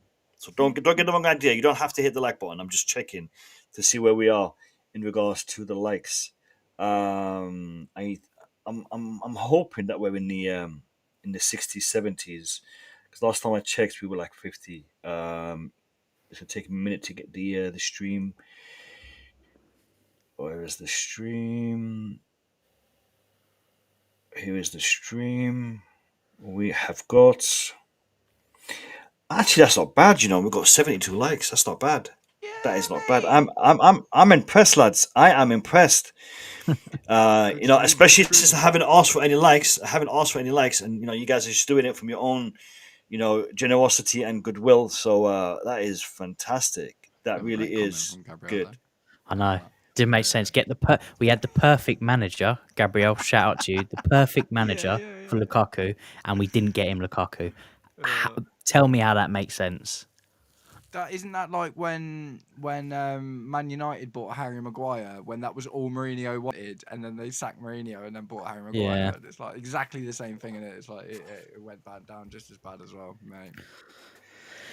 Yeah. Do you guys? I know this is early doors, and it's not really a conversation we should be having, but I'm going to have it anyway.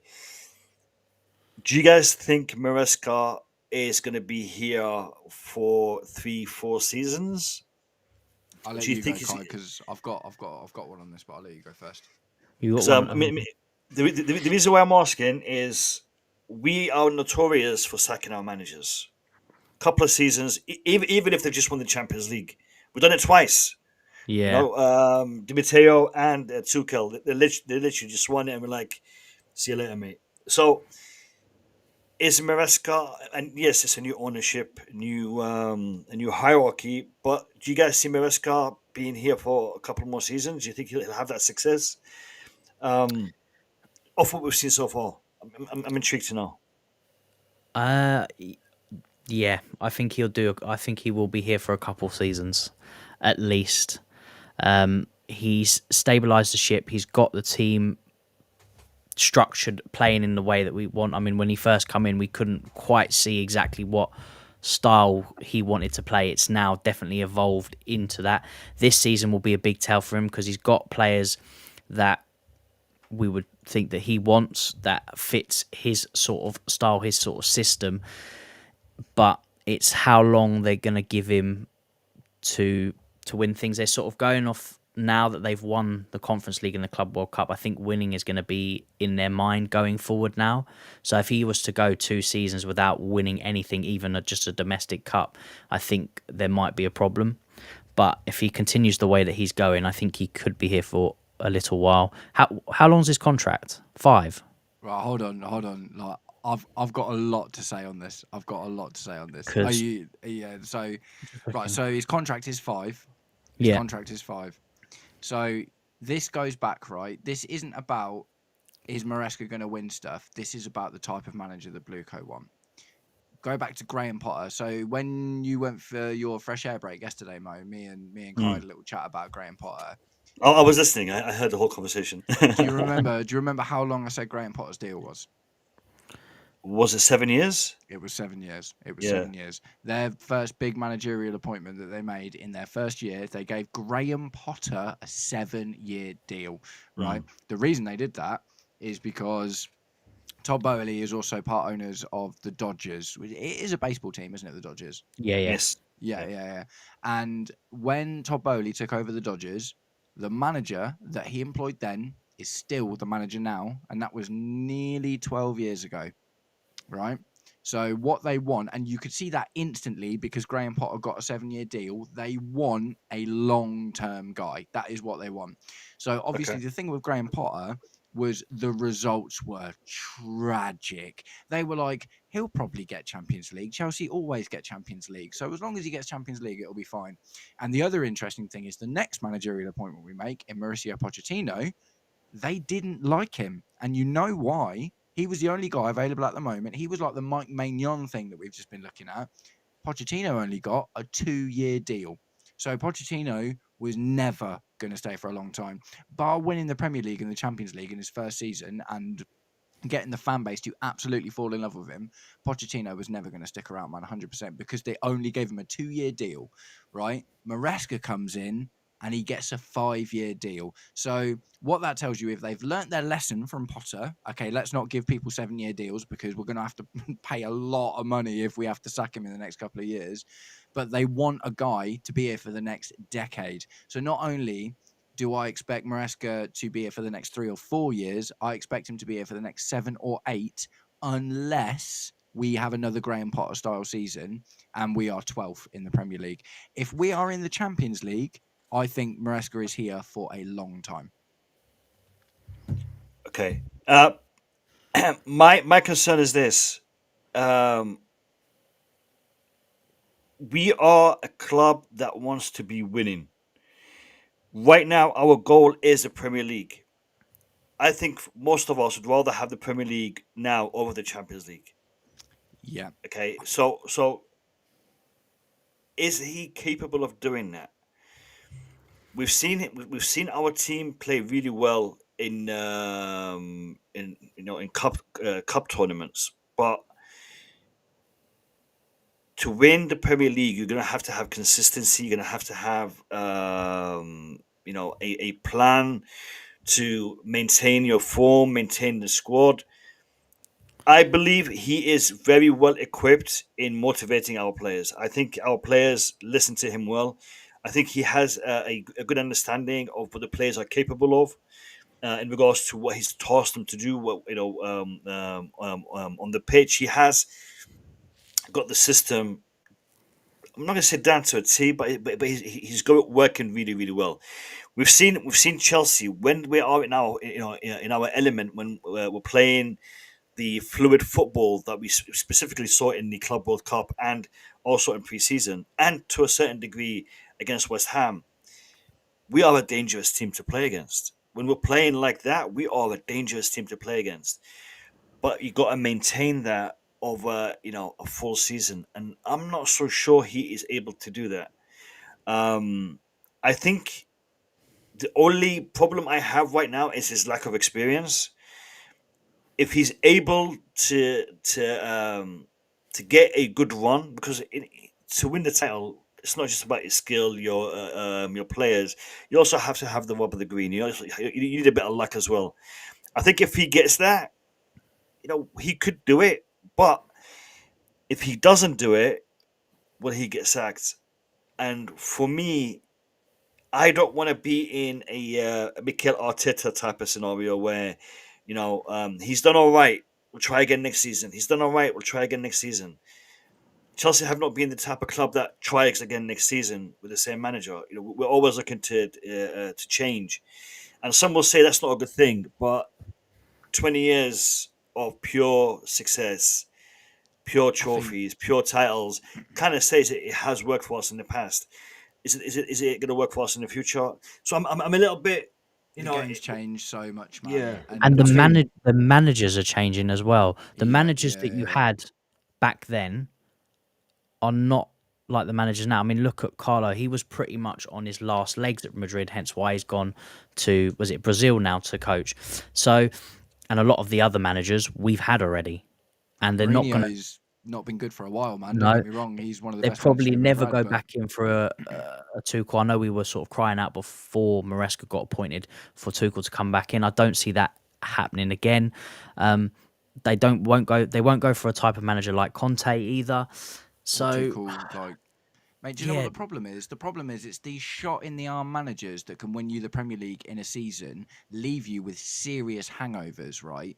And that's bad for the fans. That's bad for everything. But you know what? That's the worst for the business, because then what you get left with is you bring in a new. Look at Man United. Man United have been doing it for years and years and years and years now. That since Fergie left, they've been chasing the next big thing. We'll bring in this manager because he's got this philosophy, and we'll give him everything he wants. And then it doesn't work, and then you're left with a tired fan base, a tired squad, and you're left with loads of players that you need to get rid of. And that's happened to us so many times, man. It happened at the end of Mourinho, it happened at the end of Conte, it happened at the end of Tuchel, where we've got these teams that are built for these managers, and they might have won something with us, but because it took this like shot in the arm, this do it right now at whatever cost, it's not sustainable, man. It wasn't sustainable. And the thing is, if we want to go back to how we were 20 years ago or 10 years ago or whatever, in the modern market, then we need to do what Man United are doing, and we need to buy every single player that we can get our hands on to win us things right now. We need to get the right manager who's had the best season wherever it was right now. Get the name. And it's not sustainable, man. It's absolutely not sustainable. And Man United, for me, are living proof of that. Man United are what Chelsea would be right now. I'm not going to lie to you. I love the Roman era, and I love the fact that Roman was a football guy. But I think if Roman was still the owner right now, we'd very potentially be in a similar situation to what United are in. I'll disagree with that. Our last two Premier League wins were shots in the arm managers. Jose Mourinho, 1 league season. Antonio Conte, 1 season, left the season afterwards. Every season in between that, for league seasons, has been turmoil. Yeah, I don't know. It's a hot take, don't get me wrong, but yeah, it's my analysis of it, man. Yeah, no, and I respect it. I disagree, but again, it's subjective. You know, it could have gone in that way. It could have gone a different way. We'll never know. But that being said, sorry, Kai. Reports did come out that Roman Abramovich was contemplating selling Chelsea Football Club before the whole, sanctions and all that. Passport, mate. Yeah, back in the country. He was living in Portugal, wasn't he? Yeah. So he was contemplating selling the football club anyway. But I guess it would have been a more smoother transition. But talking about smooth transitions, since we are still waiting for the 12 o'clock incoming of tweets, Newcastle have had a fantastic, deal with being owned now by the public investment fund in Saudi Arabia. Yeah. So, they've got a ton of money, but they weren't able to replicate what we did. Because they're not allowed to spend it. Because the rules are different. Not only that, but I think their pulling power, and again, I love Newcastle, great people, but I think the location of the club, the city itself doesn't really attract a lot of big names. And players will probably go there as a stepping stone, and maybe this is why they haven't really had the vibe. They haven't had the hype. I think it's all down to the rules. If I'm honest, man, I think if Newcastle were able to buy and pay the players whatever they wanted to play them, like Chelsea were when Roman took over, and you can just throw money at everyone, like they'd be flying. I think that's what they were expecting to happen, but wasn't it? PSR came in literally as a response to Newcastle being bought by the Saudi. It wasn't long after, and it's the PSR that's basically shackled them completely. Yeah, because you can't spend more than you bring in. So I'm gonna give you an example. Let's look at Chelsea. What have we done that Newcastle could have done? Chelsea have spent a lot of money on 20 million, 15 million 16 million, transfers that they've converted a year or two later to double. Okay, Newcastle could have done that. There is ways where you can generate money, if you play the transfer market correctly. What we've done in regards to how we are, buying players who We have were able to potential. take a lot more risks, though, man, because we had the financial muscle to take the risks because of They have because of the the Roman financial era. muscle. No, But no, they yeah, don't. They it's don't. also They don't. it's also the not the name, but the pulling power. The if they were trying to compete with us to get these players that we brought in that we've made profit on by selling, they wouldn't be able to. They wouldn't have the pulling power. That's exactly the point I was making. So that The part of it plays a massive part. So this aspect of buying players relatively cheap, potential to grow, even those players, would they want to go to Newcastle? Would that be the stepping stone that they want to take? And this is the thing. So it's a mixture of they of have all done that these. though, haven't they? It's like Gimaresh didn't cost them loads of money. Isaac didn't cost them loads of money. Livramento didn't cost them loads of money. Do you know what I mean? It's like they actually have been doing that. The thing is, like, I understand. I agree with you completely about Chelsea have got more pull than Newcastle, 100%. Of course we do. London, Champions Leagues, like there's so many things. But I don't agree that. So the thing is, Newcastle are the richest club in the Premier League by a country mile. The investment capability of the company that owns them is by far and away the biggest, no question at all. But as Kai was saying before, because they changed the rules after that, you're only allowed to spend within the means of what your club makes. And Newcastle have been relegated in the last half decade. Do you know what I mean? They've literally come out of the Championship in the last sort of 5 or 6 years. They have been in the Champions League once, and then they got kicked straight out of it the next time, and they had a really bad season after that as well. And we've also got to take into account that a lot of our profit has been made on the academy products that we produced, and we've got an academy miles better than what Three Newcastle. of which are at Newcastle right Exactly. now. So though we have been bringing in players as well as flipping, and as harsh as it is, and we always want our academy products to make it into the first team and do play for Chelsea, we have sold a lot of academy products for very, very good fees, which is generated a lot of money. It's all pure profit. So it gives us a massive boost, doesn't it, compared to a team like Newcastle, who've not. I mean, when was the last time you heard of an academy product coming out of Newcastle? Long stuff, I think. Wasn't it? That's about literally. It's just not. So yeah, I mean, they probably kicking themselves that happened, but they were also probably the reason why this PSR thing, definitely, as well as us. But it was probably. I feel bad for Newcastle fans because they were the catalyst. That club was the catalyst, and Newcastle fans got mugged off there because they thought they were just going to be able to go in and go. Yeah, run round. And the Premier League chose that moment to say no. But it is still the pulling power as well, though, because they've tried to compete with the big teams to spend money on the big names. I mean, you take this summer for Hugo Ekitike. Yeah, that's fair. No, João Pedro.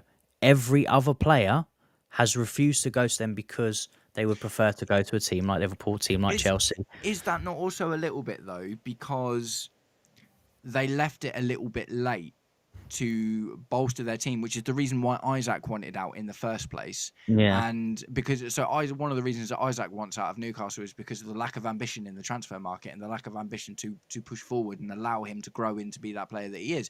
Because he signed a long-term contract there. So when he signed that contract, he must have been like, yeah, I think this club's going to grow. But obviously, maybe they left it a little bit too late, and Isaac is obviously like, yeah, I'm not bothered. So they try and get Ekitike in, and Ekitike is like, well, if Isaac doesn't want to be there, he's better than me, so I definitely don't want to be there. Do you know what I mean? Yeah. But they were in for João Pedro before us, like well before us. Was it well before us? Was it? Yeah. I mean, how long we've been talking about? I remember one of my first videos, I think, was about João Pedro. Yeah, we had. It was like a loose link because we had like a loose link, and then it just went quiet, and then suddenly he was signing and he was coming off the beach. But in between that and prior to that, there was talks of the Newcastle and João Pedro thing. It just never. never really, materialised anywhere, which, again, they're probably kicking themselves now because they're in the worst position and every other player is just rejecting them left, right and centre now. Oh, it's sad, man. I can't believe Sesko went to United and just lost to Grimsby. I know. I can't... Oh. That's so funny. Mate, Sesko's kicking himself now, and he's like, I could have been the new Isaac, and I've just lost to Grimsby. He's never heard of Grimsby in his life before today. You know what I mean? Bless him, That's poor amazing. Tesco. Oh, man. I mean, I swear, that's what the money gets you. And this is kind of what I was talking about before with United. Do you know what I mean? United just keep throwing money. And look, man, it's not working. Their front line is worth like £200 million, and they can't beat Grimsby. Yeah. Tragic. Absolutely. All right. Tragic. We are 7 minutes away from the 12 o'clock cutoff. Come on, here we go. We're anticipating. And here we go. And like I said, I will be giving out 5 subs if we are getting a here we go within the next, I said, 10 minutes. We have had a very nice number on the likes, which I haven't asked for. So don't hit the like button. Don't get us to 100. We're only 15 away. Make sure we don't hit 100. I don't want to see 100 likes on the stream. I promised you yesterday I would not be asking for likes today, and I have not asked for it once. You can watch the stream back again, and you will not see me asking for a single like. But yeah, so if you wouldn't mind not hitting the like button, Don't touch that like button. Yeah, I don't want to see that go to 100. Yeah, let's keep it at 85. Do not let it go to 100. That would be 86. Yeah. Okay. Don't hit the like button, please. Don't hit the like button. Yeah. But it's been a good stream. A little bit disappointed that we haven't had any more updates. There was a ton that came out from about 8 o'clock to about 9 o'clock. A lot of information came out.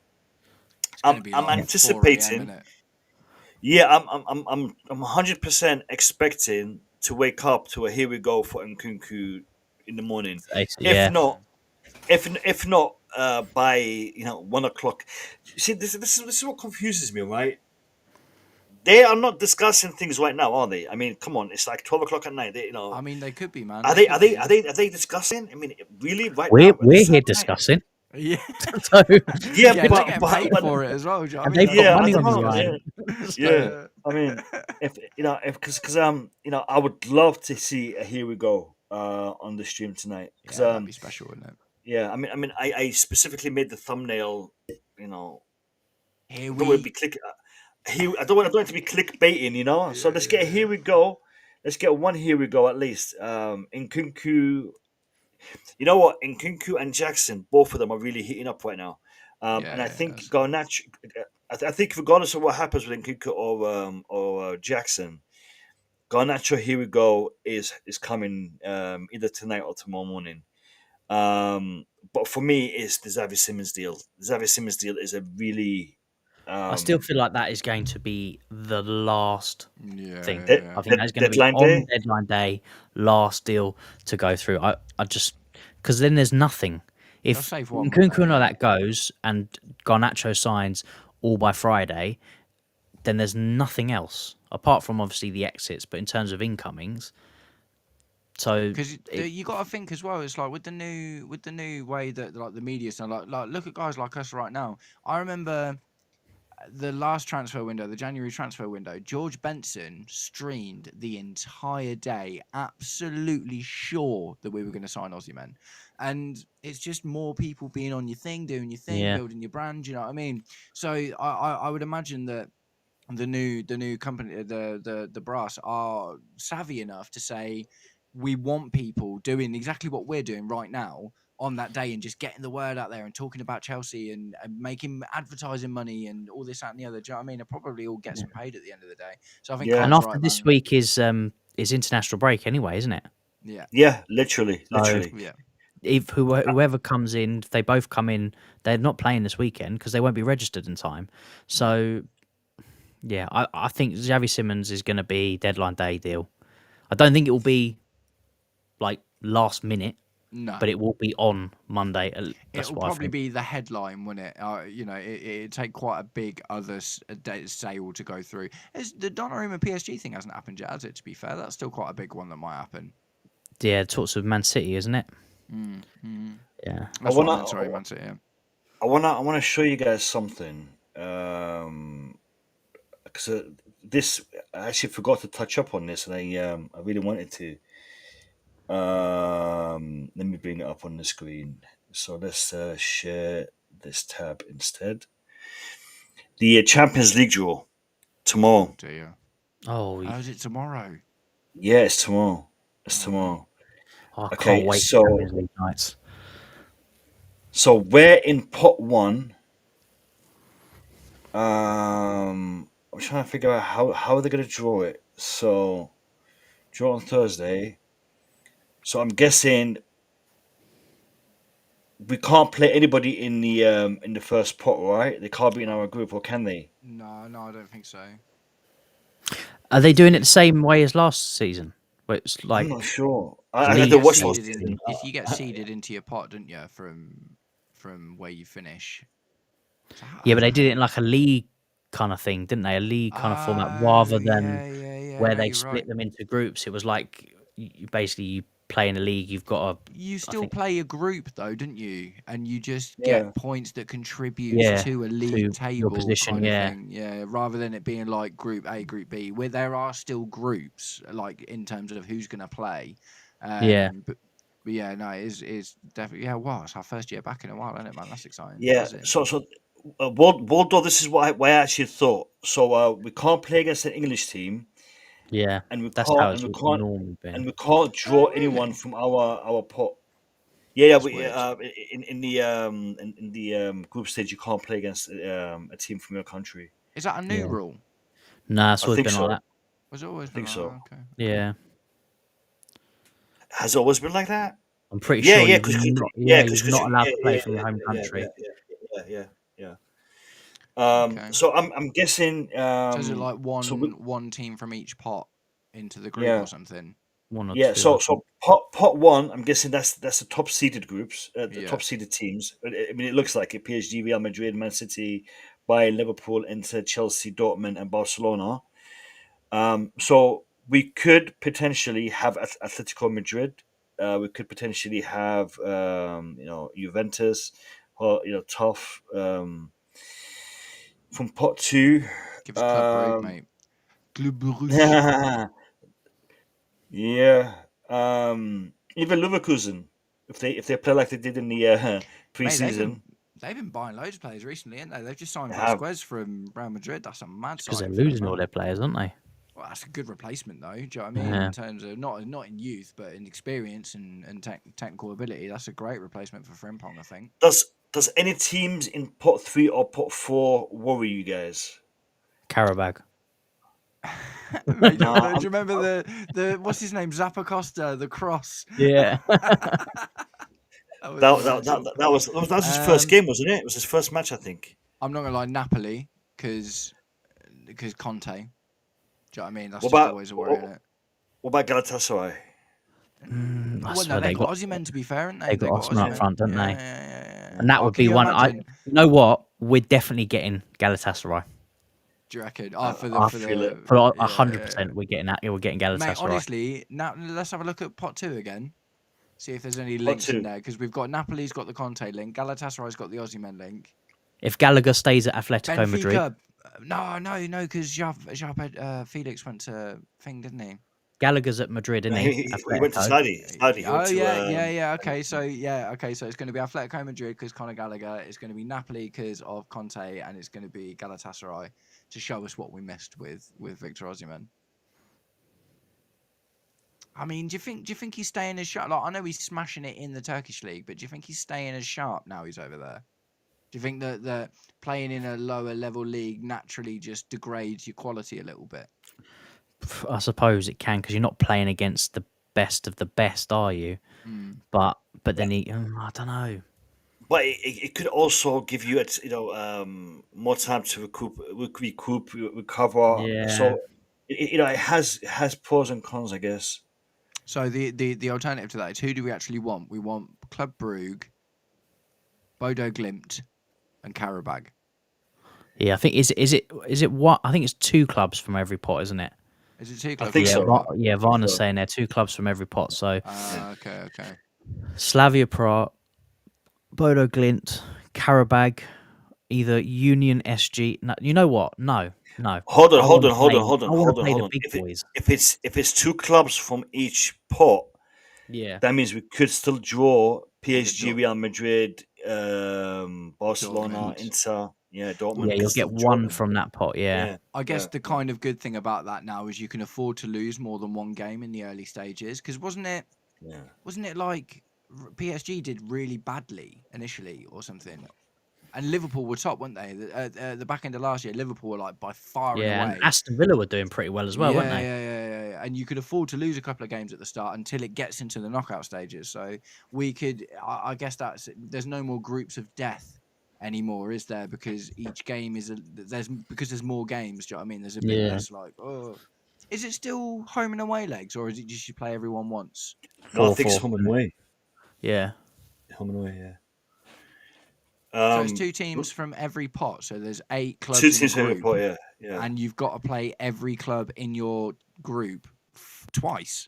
Twice, I believe. So you've got to play like. Actually, no. I think it's once. It's once. Yeah. No, it's once. Yeah. Half a season. Yeah, literally. Yeah. It's got to be once. Yeah. I was gonna say, man. I was like, if it's two teams from every pot, surely it's just once. That's kind of better as well, to be honest. That's definitely.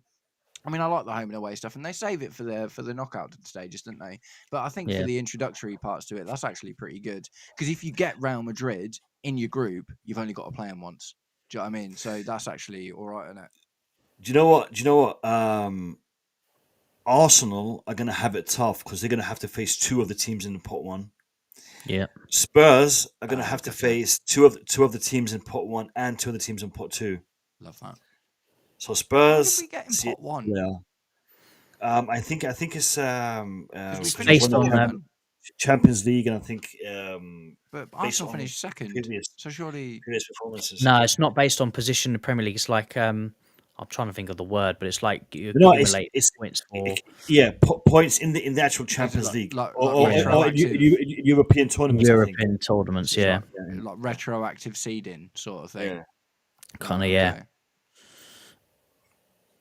All right, so it's 12:05. Let me just take this. Let's switch back to the other tab. Come on, give us something. Come on, Fab. Or I either want Fab or I want the David Ornstein diss track. Do you know what I'm gonna do? This is what I'm gonna do. Yeah, I'm gonna go get some fresh air. Come back, Matt. You're gonna go get some fresh air when I come back. Yeah, then, sweet. by the time you come back, if we haven't had any, here we go. Then we'll call it a night. So potentially another 10-15 minutes. It's wicked when your boss makes you take a break. All right, I'll be back in literally 2 minutes. I'll see you guys on the other side. Sweet. Right. Yeah, I said there. It's based on rankings, UEFA system points thing. Right. Okay. Is that like the coefficient thing? Is that the same? Yeah. That's the word, isn't it? Coefficient. Coefficient points. Right, sweet. Oh mate, it's all getting so complicated, isn't it, man? It's like, when did it stop just being about like football? Yeah. Now it's all like too many new things coming into play. Yeah, mate. I say it on my channel all the time, man. Like, to be a Chelsea fan, you need a degree in finance to understand everything that's going on now. Do you know what I mean? It's just 100%. like, man, it's getting crazy, isn't it? It's getting crazy. Now, I see Nottingham Forest on the top there. Chris Wood. I didn't think he was going to do it again, you know. And no, he seems to have basically just kicked on what he did last season. He scored a lot of goals last season. I think he got 20, didn't he? I think the thing is, though, it might be like spillover, and I think he will be led by Nottingham Forest's form. So I think if Nottingham Forest are doing well, maybe he'll feel it. But I think if they're struggling, I don't think you can rely on him to bail them out. No. Yeah, it's a mad one, isn't it? It's they've bought quite a lot of players as well, actually, haven't they, Nottingham? Yeah, they did. Especially, was it a few seasons ago? They bought like 20, didn't they? 20, yeah, nuts. It was like a whole 2 squads. They're the only team behind them in purchases in a season for a promoted team as Sunderland from this season. So Sunderland are second for the amount of purchases and the amount of money spent in one season after being promoted, and Nottingham Forest are like at the top of that, man, at the top. Madness. I cannot wait for Champions League to be back on, man. Yeah, I've missed it so much. The champion. Exactly, that sound specifically. That's that song, isn't it, man? It's that song. It's so special. And the thing is, it's like I love watching Champions League football, even when it's not Chelsea. But when it is Chelsea, it's like it hurts the most when you lose as well, though, doesn't it? Like when you lose a Champions League game, it's like, oh, gutter. Maybe that's different now though because of the new format. I'll be interested to see how it feels. Do you know what I mean? Being a Chelsea fan in the new Obviously, format. I watched most of the Champions League games last season, but again, you don't feel it or pay attention to it as much because it's not your team.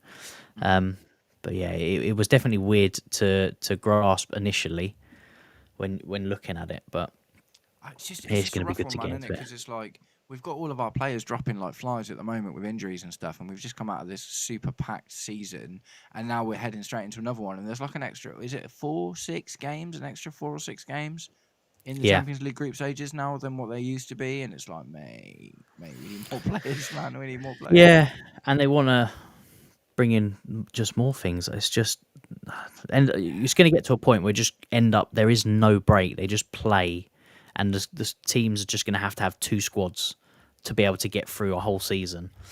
I just want to shout out Machiavelli there. Interesting question. I'd like to talk to you about this one, Kai. Guys, who do you think will get sacked, Arteta or Amorim? Amorim. I think he's the closest, and Arteta's definitely going to get the season. Yeah, I think Amorim will get. I think it might be the same time. That's You why I reckon? think it's interesting. I think it A might double be blow. like. I think it could be. Because, like I say, The man, thing the is- thing is, United Go on. have invested too much into Amorim and his system and his style and his idea to sack him halfway through the season, and then, like I say, bring in another manager who doesn't play that exact same season, and then they might get relegated. Do you know what I mean? They were scraping fan it with base 15th. compared to Man United and the Arsenal fan base, obviously Arsenal definitely want to win something. They get to the end of the season, they haven't won the Premier League, they're going to have a meltdown. But the fan base with United is on a knife's edge at the moment. If not today, I think tonight, as soon as we finish here, I will be going to have a watch of people like Saeed just to watch their meltdowns because I know it's going to be big.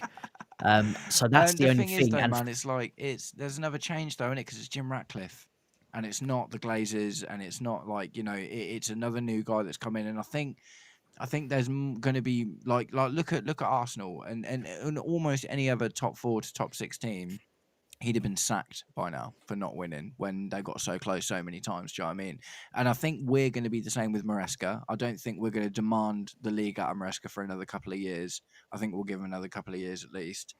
And yeah, I don't know, man. I just can't see, like, United are in so much trouble and they've spent so much money. The answer to their question can't be sack Amorim, pay him off, have to get rid of a load of these players and buy in loads more players. Even if you just look at it from the business perspective, sacking Amorim before the end of the season does not make sense. And you know what?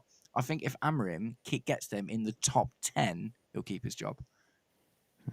But there is a thing, right? So if they don't make Champions League football, I think it's to do with their Adidas deal. They have to pay Adidas like 10 million for not getting in the Champions League because it's part of their stipulation that they have to be in the Champions League. I'm pretty sure.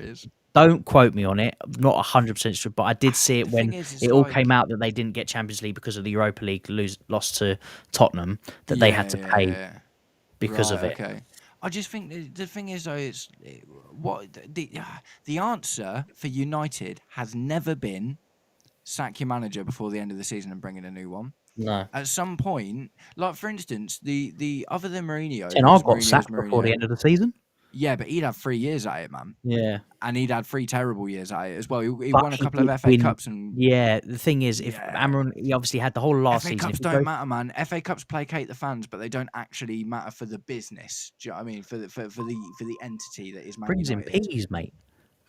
Radcliffe's is all about the peas. He's sacking off staff and Dinner ladies, bringing, mate. telling Can't everyone pay to the bring their dinner own ladies. packed lunch because they can't put food. So if he's getting an FA Cup Mate, to get some peas do you in, know what? like I hope you're right because it will be cinema to watch Amorim get sacked. Don't get me wrong, as a Chelsea fan, I'd love to see I want Amorim him get to sacked stay. before the end of the season.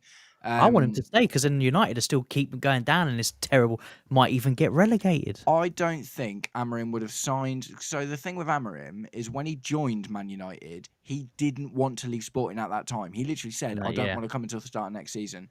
I think there's going to be something in Amorim's contract being like, you are not allowed to sack me for 18 months because you guys are an absolute mess. They made him come because they said, you either come now or you don't come at all. Yeah. And I think the only reason he did that was because he will have I think he will have something in his contract, man. I don't think Amorim will get sacked before the end of the season. Yeah. I'm not a betting man because I don't know. I just don't. But I would put money on Amorim being there at the start of next season at least. Even if they finish the same place as they do this season, you reckon they're going to let him go? Man. They won't. You don't they think won't. so? No. No, I don't think so. Right. I think that I do. I think they'll scrape top 10. Worst case scenario this season, if I'm honest. I know it's we all love to have a joke in that. Don't get me wrong, but they have bought some decent players. It's not like Højlund, who they bought for 80 mil from some random. Was it Molde, like some random Norwegian team? Do you know what I mean? They're not. No, he didn't come from Molde. Was it He not? come Where did he come from? He come from someone in the Italian league. I'm pretty sure. Is it? Where did he come from? We got thingy from Molde. What's his name? Datro Fofana. Was it? Okay, that's interesting. Yeah. But either way, do you know what I mean? Is like Cunha. They're buying Premier League players. Sesko is maybe a bit more of a risk. Cunha and you know what I mean. Harry Maguire's not looking terrible all of a sudden. Sorry to interject. There is a post by the Chelsea transfer. Let me just share it with you on the screen. Is it the Lopez thing? What happened? I thought I had it on Disappeared. there. Yeah, Atlanta. As Gabriel said, yeah. Oh, was it Atlanta? They were doing pretty well as well, weren't they? Chelsea are prepared to increase the offer for Fermin Lopez after Barcelona rejected their initial bid of 50 million euros. Barcelona have set an asking price of 70 million euros. Yeah, that's what I was saying yesterday. That's what I was seeing.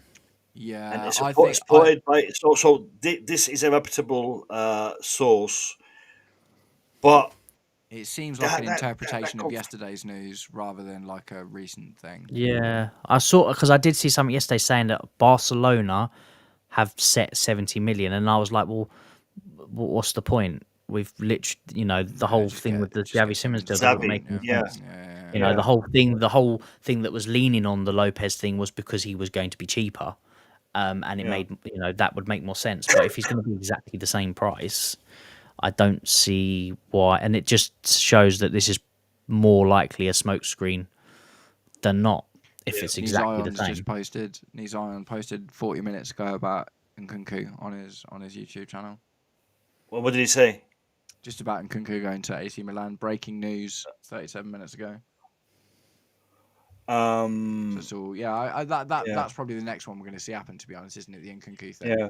Yeah, I think that will be tomorrow. Or you guarantee we'll get off. Yeah, as soon as we finish.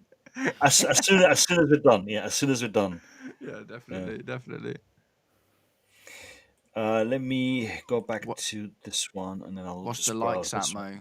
What's the likes made it to? I don't know. I haven't checked, guys. Tell me where we are on the likes. Tell me where we are on likes. I'll because I switch off the YouTube while we're streaming, and I just jump into just to check the likes because it just lags a little bit. But I think we should be close to 100 likes. We were on 87 last time I checked. Let's have a look. Mate, Real Betis and Anthony, just because I've just read that thing you've got on the thing. That's amazing, isn't it? The fact that Anthony was like the biggest joke of a player at United, and then he goes to Real Betis and he's like a world beater. They cannot sell anyone, though, can they? Mate, they are struggling. They are So many things you struggling. can't do. 93 likes, lads. 93. Oh yeah, That's- Machiavelli's checked. 93 That's not likes. bad, man. That's not bad at all, to be fair. We did 4 hours yesterday, and that's over Yeah. like half of what we did Yeah. in 4 hours. So technically, by percentages, we've done We're well on tonight. we're on the ball. We've done really well, especially since we didn't ask for any likes. So Yeah, you know, no one asked for likes. At no point ever. no one even mentioned it. You know, it's just What is that? What even is it like? You know what I mean? you know what I mean. You know what I mean. No Yeah, we didn't even obligation to like. we didn't even mention super chat, so we got one of those as well. So yeah, it's not bad. Not a bad day's work. I saw you had the Inkanji thing up, didn't you? I did. Do you want me to put it back up? I think someone said it in the chat as well. Like, if it's did it say Yeah. 15 million? 15 million. 50. Yeah. No, 1.5. 1.5. Yeah, 1.5. 1.5. I'd be snapping that up. That's what they bought him for. Like Yeah. 15 million for a Kanji. Yeah, That's I'll take that. unreal. Especially with the situation we're in right now. You know, it's He doesn't want to go Turkey either. He's like, nah, mate. Yeah, I'm surprised no other clubs are trying to snap that up. That's so because he does fill that mold of playing from the back. He does do that. But is he going to be able to fill in that central centre back position?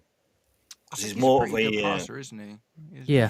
he's a good passer, but to play in the centre of the back three, would he be able to do that?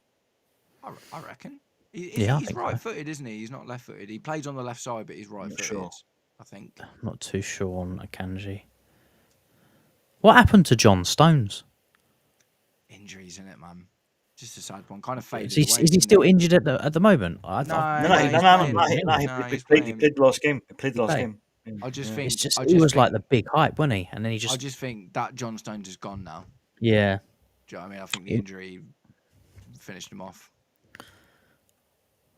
Great player. We were linked with him a couple of seasons ago, and that would have been the perfect time to have him. Oh mate, he was really young because he came from Bolton or something before he went to Everton.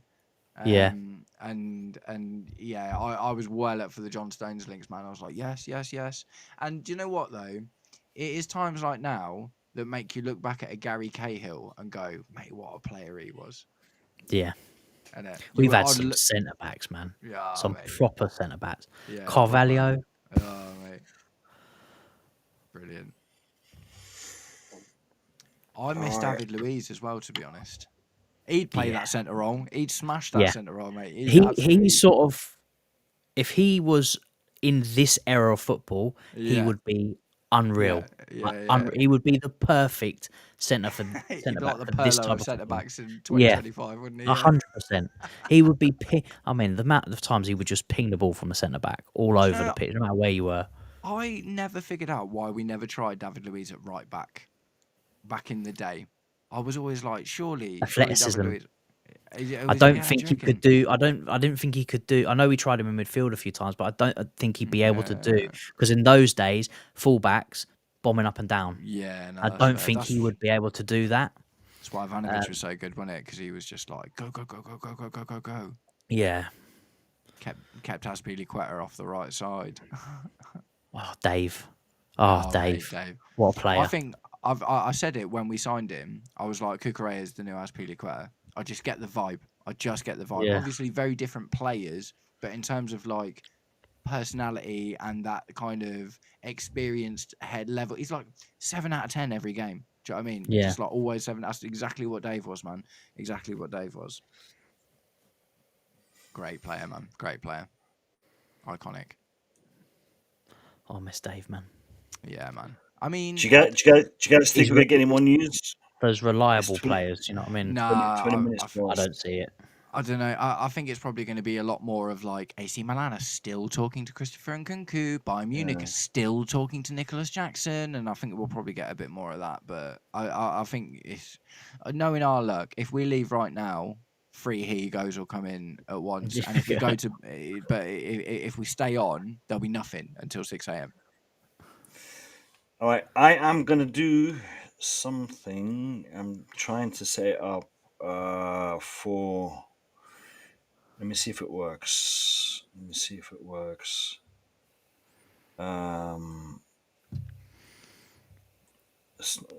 see. Is it gonna let me?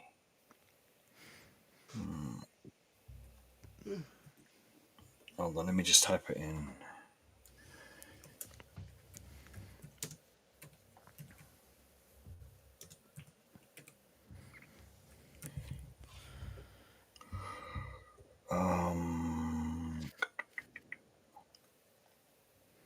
Oh wait, I didn't go for my fresh air break. Go. I'm clocking out, boss. I'm clocking out. Go for it, mate. Go for it.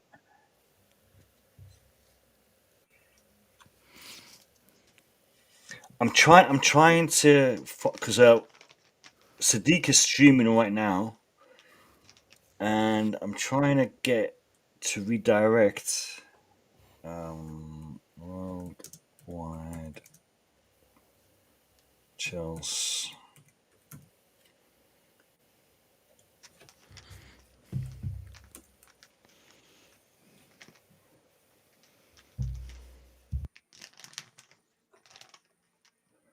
Why isn't it allowing me to do that?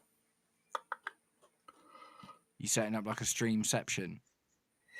Yeah, no. So I'm trying to, because if we end our stream, I want to send everyone to his channel, but I want to do it A redirect. redirect, but it's not allowing me to do it. I don't know why.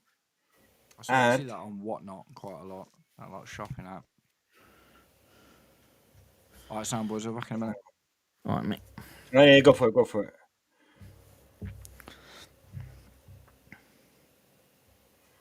Search your videos, no. Search videos from other channels, yes.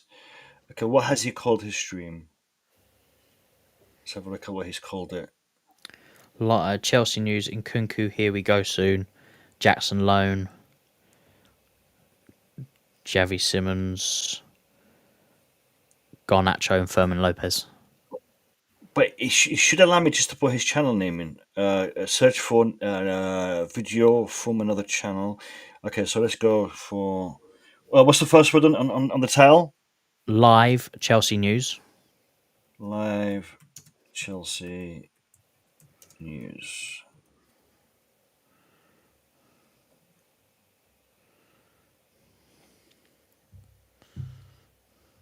So Don Hussam is streaming. But has it come up? That's weird. Can you add in Nkunku, here we go soon?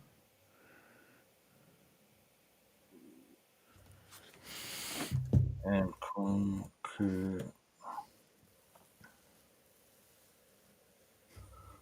Oh, here it is. But it's not allowing me to select. Oh, he has to go. Okay, let me call him. Because he hasn't got redirect activated on his streams, so it won't allow me to do it. So I'm going to call him and get him to do it. I'm going to call him while he's streaming, so I don't know if he's going to answer. I'll jump in a stream, so pick up the phone.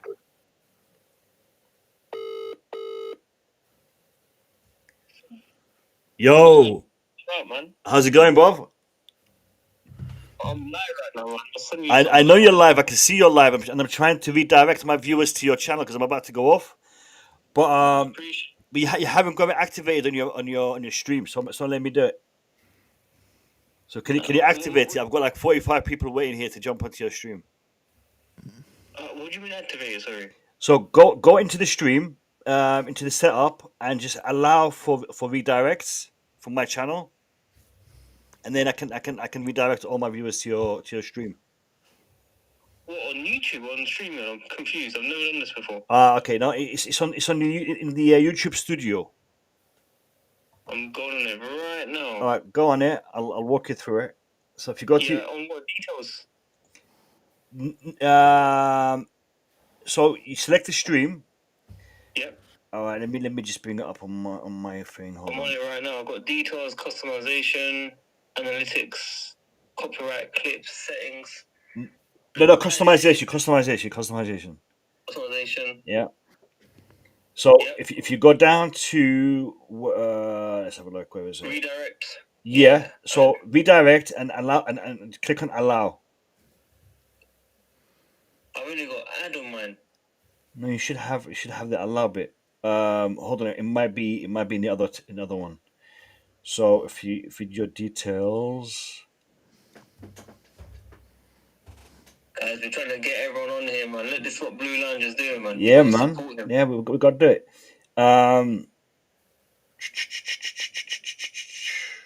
only Do you know what I'm gonna do? I'm just gonna literally copy and paste your link for your video and stick it in my chat and get everyone to click on it. Yeah, no worries, man. No worries. All right, take care, Buff. We'll catch you later. Take care. All right, take care. Bye bye. Yeah, so he has it going activated on his. So what I'm gonna do is I'm gonna put his link in the chat for the video.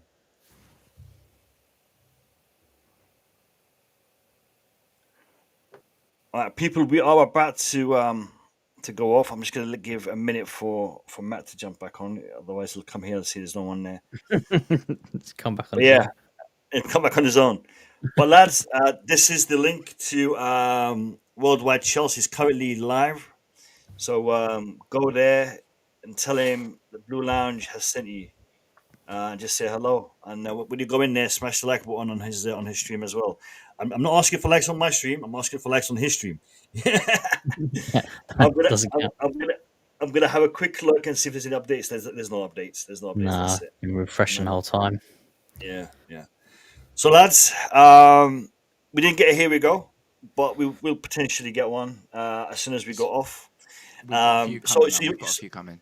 So you might actually catch it on Worldwide Chelsea. So go over there, smash the like button, tell him Blue Line says hello, and I'm going to be streaming every night up until the deadline day, 10 o'clock roughly. Matt and Kai are going to get paid overtime for this. Extra fresh air breaks, mate. Extra fresh air breaks. Extra pressure makes, yeah. But yeah, lads, it's been fantastic. Thank you all for your participation. Everyone in the chat, big up to all of you. Thank you all for the support. And Matt, Kai, I didn't even say this, guys. Go subscribe to their channels. What are you doing? Go subscribe to their channels. Brilliant content, daily content. So make sure you've subscribed. I mean, I know a lot of you guys have done it already, but those of you who haven't, you're not losing anything. Watch a couple of their videos. You're going to enjoy them. Saint, big up to you. Thank you for joining as we are about to sign off. But yeah, thank you for doing that. Come back tomorrow, 10 p.m., 11 p.m. UK time, and then we'll get into it. But guys, thank you all for your time. It's been a pleasure. Stay safe. Peace.